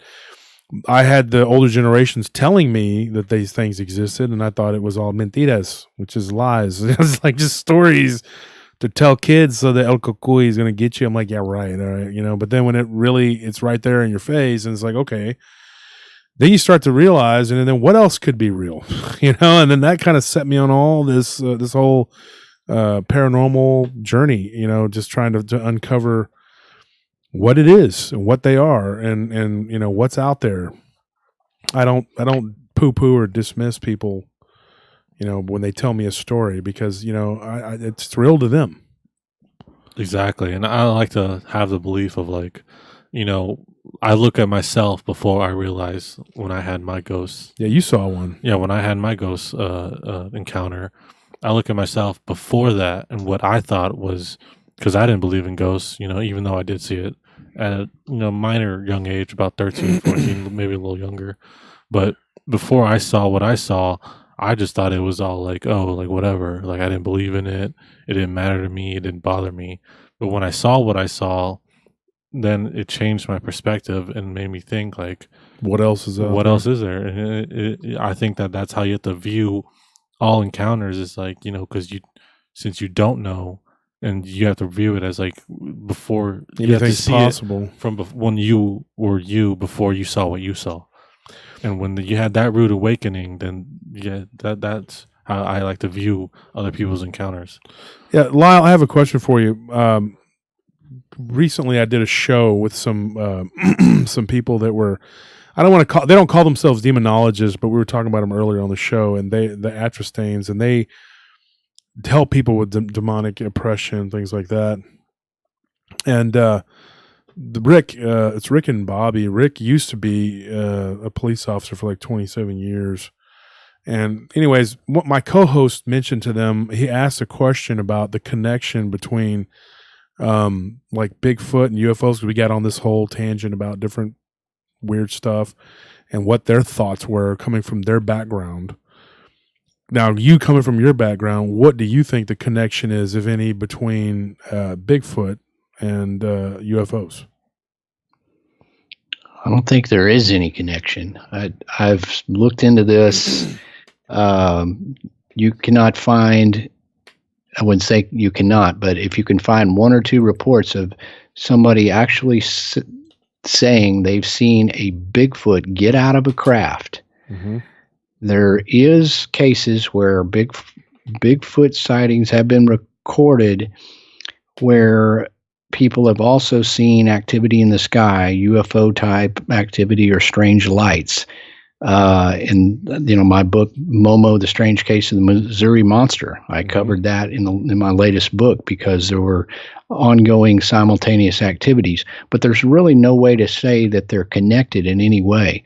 And I've taken a decade of Bigfoot reports, and only one time in that period of time did somebody say they had also seen a UFO, not even on the same night, but otherwise. Most Bigfoot encounters are simply reported by hunters and by people who live in rural areas or campers or hikers. They see a Bigfoot, it's like a huge bipedal ape, and it disappears into the woods. No UFO sightings. The whole theory about extraterrestrials are bringing them down here like they're Bigfoot are their pets, and they're letting them out to take a dump on the earth or whatever is absurd. I mean, or that the Bigfoots are extraterrestrials, because if some life developed on another planet, I can promise you it would not be conceived in the same way or built in the same image as what we have here. Bigfoot is very much a derivative of early man, hominid ancestors, hominoids with ape-like characteristics. These are very much a terrestrial-based description.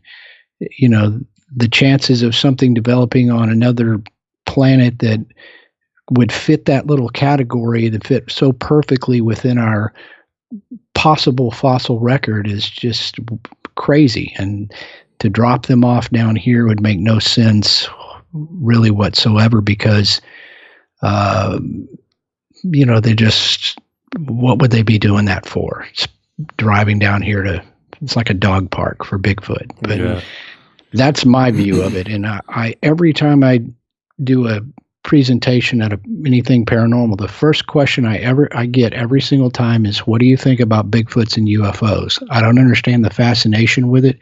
UFOs I'm totally intrigued, and I'm up to date on sightings of that. But to then throw Bigfoot into that is like, you already have a huge puzzle with extraterrestrials and higher intelligence and crafts coming from outer space. Why are we putting a primitive ape-like, described as a primitive ape-like creature, into that mix? That just overcomplicates something that doesn't, even the anecdotal reports don't back that up, because people say, well, there was some weird lights and then there was a Bigfoot report. Well, how do you know the Bigfoot came from the weird light, because there's UFO sightings all over, going all over the place all the time, and there's Bigfoot sightings happening all over the place. So certainly those are going to converge sometimes, but it doesn't mean that the Bigfoot related, got off, unless you see a Bigfoot get out of a craft, and then that's some big stuff that needs some proof to back it up that you're not going to have. And if I've taken 1,000 Bigfoot reports and no one's ever told me that got off a craft, I'm going to say that that's not what Bigfoot is, and not in general the connection. I just don't see any of it. And part of that connection, people probably haven't read any books. If you go back and read early Drone Clark and Lauren Coleman, and back in the day when the early books were written and they were connecting all this high strangeness together, they've since admitted, Lauren Coleman has at least, that they were lumping things in together to where they became intermixed when they should not have been. There's a separation between cryptozoology and ufology, and the early books kind of lumped those together. And that is not the case now. If you've studied this stuff, you'll find that the reports cannot support the connection. That's my view. I think we have similar beliefs. I think us here at PRT, we've talked it over, and we decided that, we don't believe that they're extraterrestrials. I think we do believe that we did a show about it. Yeah, that they but do. we like, I gave my opinion on that, and I know Barton Nunley wrote a couple of, he wrote a book called I want to call it The Inhumanoids, or it's a good book. I can't remember the name of it. But that's it. He's a good author. But he talks about in that book, if I remember correctly, it's been a long time since I've read it. And he's a friend of mine on Facebook. But he talks about that there was like a Bigfoot type alien humanoid that looks like a Bigfoot, but I don't think that that's a Bigfoot. And I think that the stories that we got are people misidentifying or thinking that these are, Bigfoot or aliens or whatever.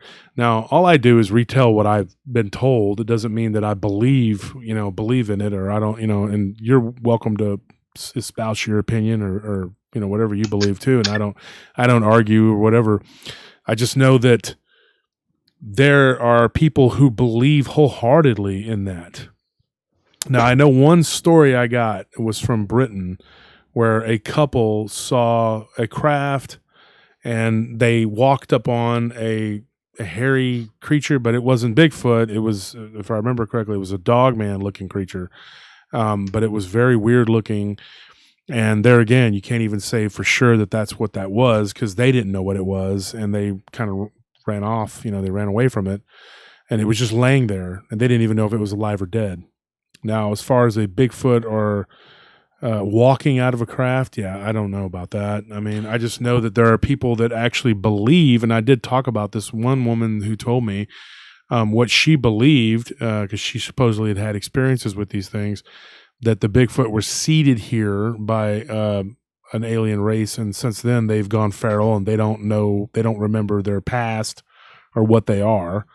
Now, I'm not saying this is my belief. Okay. Once again, I don't want to disparage her and say, because she was nice enough to tell me that, and don't want her to I don't want to say that I don't believe it, but it's kind of hard to grasp. Let's put it that way. I'm trying to be nice, not say that I don't believe it, but I'm like you, Lyle. I've never really seen any real proof. Yeah, I've heard this. Yeah, I've heard the seeding thing too. It's just it's hard enough to envision that these things have evaded detection and lived among us this whole time, even if they're terrestrial origin. To slap on a theory about how they're from outer space, yet they still fit this very mold of missing link. It's not even the right terminology, but that I'm just giving you kind of a general, or that they fit an ape-like or human-like characteristics and stuff. That just doesn't support seeding. It's just somebody's made something up out of that's their theory, and that's totally cool. But that's not anywhere near proof. Just same as I can't prove they're not. But I don't. You know, you just have to have some kind of sightings or something that support that, or a body. You know, so yeah, you're right. I don't know. Well, quick question, you know, because we've talked about this, me and you, Wolf, is since, you know, we do have reports of them abducting humans, isn't it possible for them to also abduct Bigfoot and, you know, study them, because they are a creature here that, you know, if, you know, everything we've just discussed, that they do or originate here, isn't it possible that they would abduct them and Dogman too? Well, yeah, I mean, I'm sure if aliens wanted to study, you know, the, you know, life forms on our planet, and they could just as well take any animal, including Bigfoot, Dogman, and every known animal, we wouldn't know, because those creatures could not tell us. You know, if a fox gets abducted, he's not going to, you know, call USA Today and report it. So we would never know that the fox got probed and was humiliated by aliens and dropped back on our planet. Just same as a Bigfoot or a Dogman. So yeah, I mean, they could very well take anything if they wanted. Well, and that begs the question: what the fox say? That's exactly where I was going. Like, yeah, but so Lyle, I'm gonna let you go, man, because you are a great guest. That's not why I'm letting you go, but I know you're a busy man. You're tired. This is your second interview of the night, and I'm sure you're exhausted. It's 1:00, and we have been we've burned past the midnight oil here. We're just burning. And man, you and Ken and Dee and Vic are coming on my show tonight on the spur of the moment. I mean, I asked you guys all this afternoon. I just texted you guys, said, "Hey, would you be willing to come on?" And you guys did, and that was awesome. And I'm glad to have friends like you guys in this field. And I appreciate you coming on and talking and being a part of this. And I'm glad to be able to promote your work. It's awesome, folks. Lyle Blackburn, the legend, the man. These guys are all legends, and I'm just glad to be here. You know what I mean? I'm just glad to be participating. You're just glad to be here. I'm just glad to be here. Yeah, it's an awesome thing. You read this guy's books, and then one day you're actually talking to him, and it's pretty cool. And so, folks, go out and check out his books. Those that didn't get a free copy, and I'm going to be promoting his books throughout the rest of this month. And so, listen to the show. If you didn't get picked, you might get picked next week, or if you want to just go buy your own copy. These are signed copies, folks. These aren't just a regular old book. This is signed copies of Ken Gerhard's books, signed copies of Lyle Blackburn's books.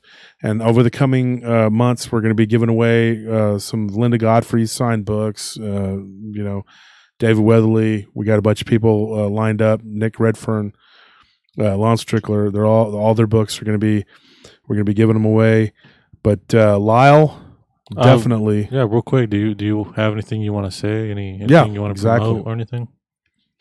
No, man. I'll just appreciate you letting me on and having a chance to chat a little bit.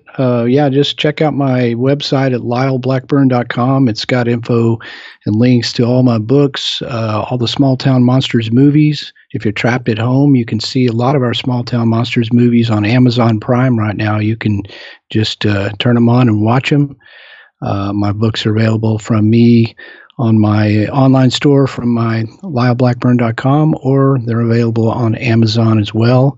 Check out Ghoul Town on anywhere music is available. You can check out that Mistress of the Dark music video on YouTube, which stars Elvira, Mistress of the Dark herself.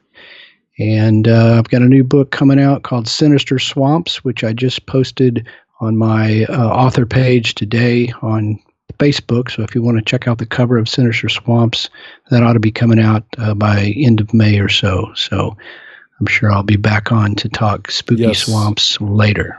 Yep. And Lyle, you're a very busy guy, and we're just honored to have you come on such short notice and to grace our show. We appreciate it. And thank you. No problem. You guys take her easy. Yep. You have a good night. Yes, sir. All right. See you. See ya. Oh, man, it's been a good show. That was a good guest. Great guy. Lyle Blackburn, friend of mine. Ken Gerhard, another good friend of mine. Vic Cundiff, DDoS. I'm just on behalf of everybody. Ryan Tremblay didn't make it on, but he's part of the Venomous Fringe, good friend of ours. We don't always agree on everything. I don't agree with all these guys about everything, but you know what? At the end of the day, we're all on this journey together, folks. Well, I feel like it's important to have different views. I feel like if everyone has the same view and they're just saying the same thing, then no one can really have an outside perspective to really delve into the mysteries of what we really deal with. So, well, that's called living in an echo chamber. Yeah, exactly. That's not where you want to be. Exactly. Yeah, and so Tony, I mean, what did you think? I mean, you're getting to meet these people, and it was great. I mean, like I said, I'm since I've met Ken, I've been a big fan. He's just such a good guy, and from that interview with D that you did on his show, I listened to that 5 hours, folks. 5 hours, and it's a good it passes by quick because you listen to it and you just get involved into it. And you said something about 60% of the white people. The algorithms, according to DDoS, showed that 60% listen to the whole thing.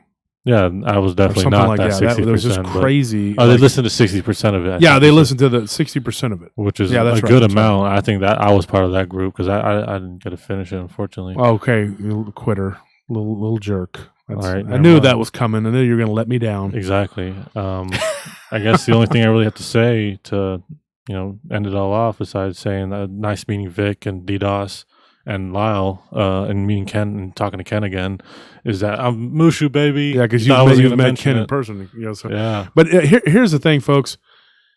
Everybody that participated, if you didn't win a book or a T-shirt tonight or whatever, you didn't get picked, whatever, don't feel bad because we're going to be doing this for a while. Okay? I'm going to have like several authors with a lot of signed copies of books, and we're going to be giving them away. Okay, to you, the fans, because I wanted to give you something. All right, and T-shirts, things like that. If you want to buy your own T-shirt, because the odds of getting picked, it's probably a little better than the lottery. But if I don't pick you, it's not that I didn't like you, because I love you all. But if you want to buy a shirt, you can always go to the prtpodcast.com, pick you up a T-shirt. It's a great way to support the show, and.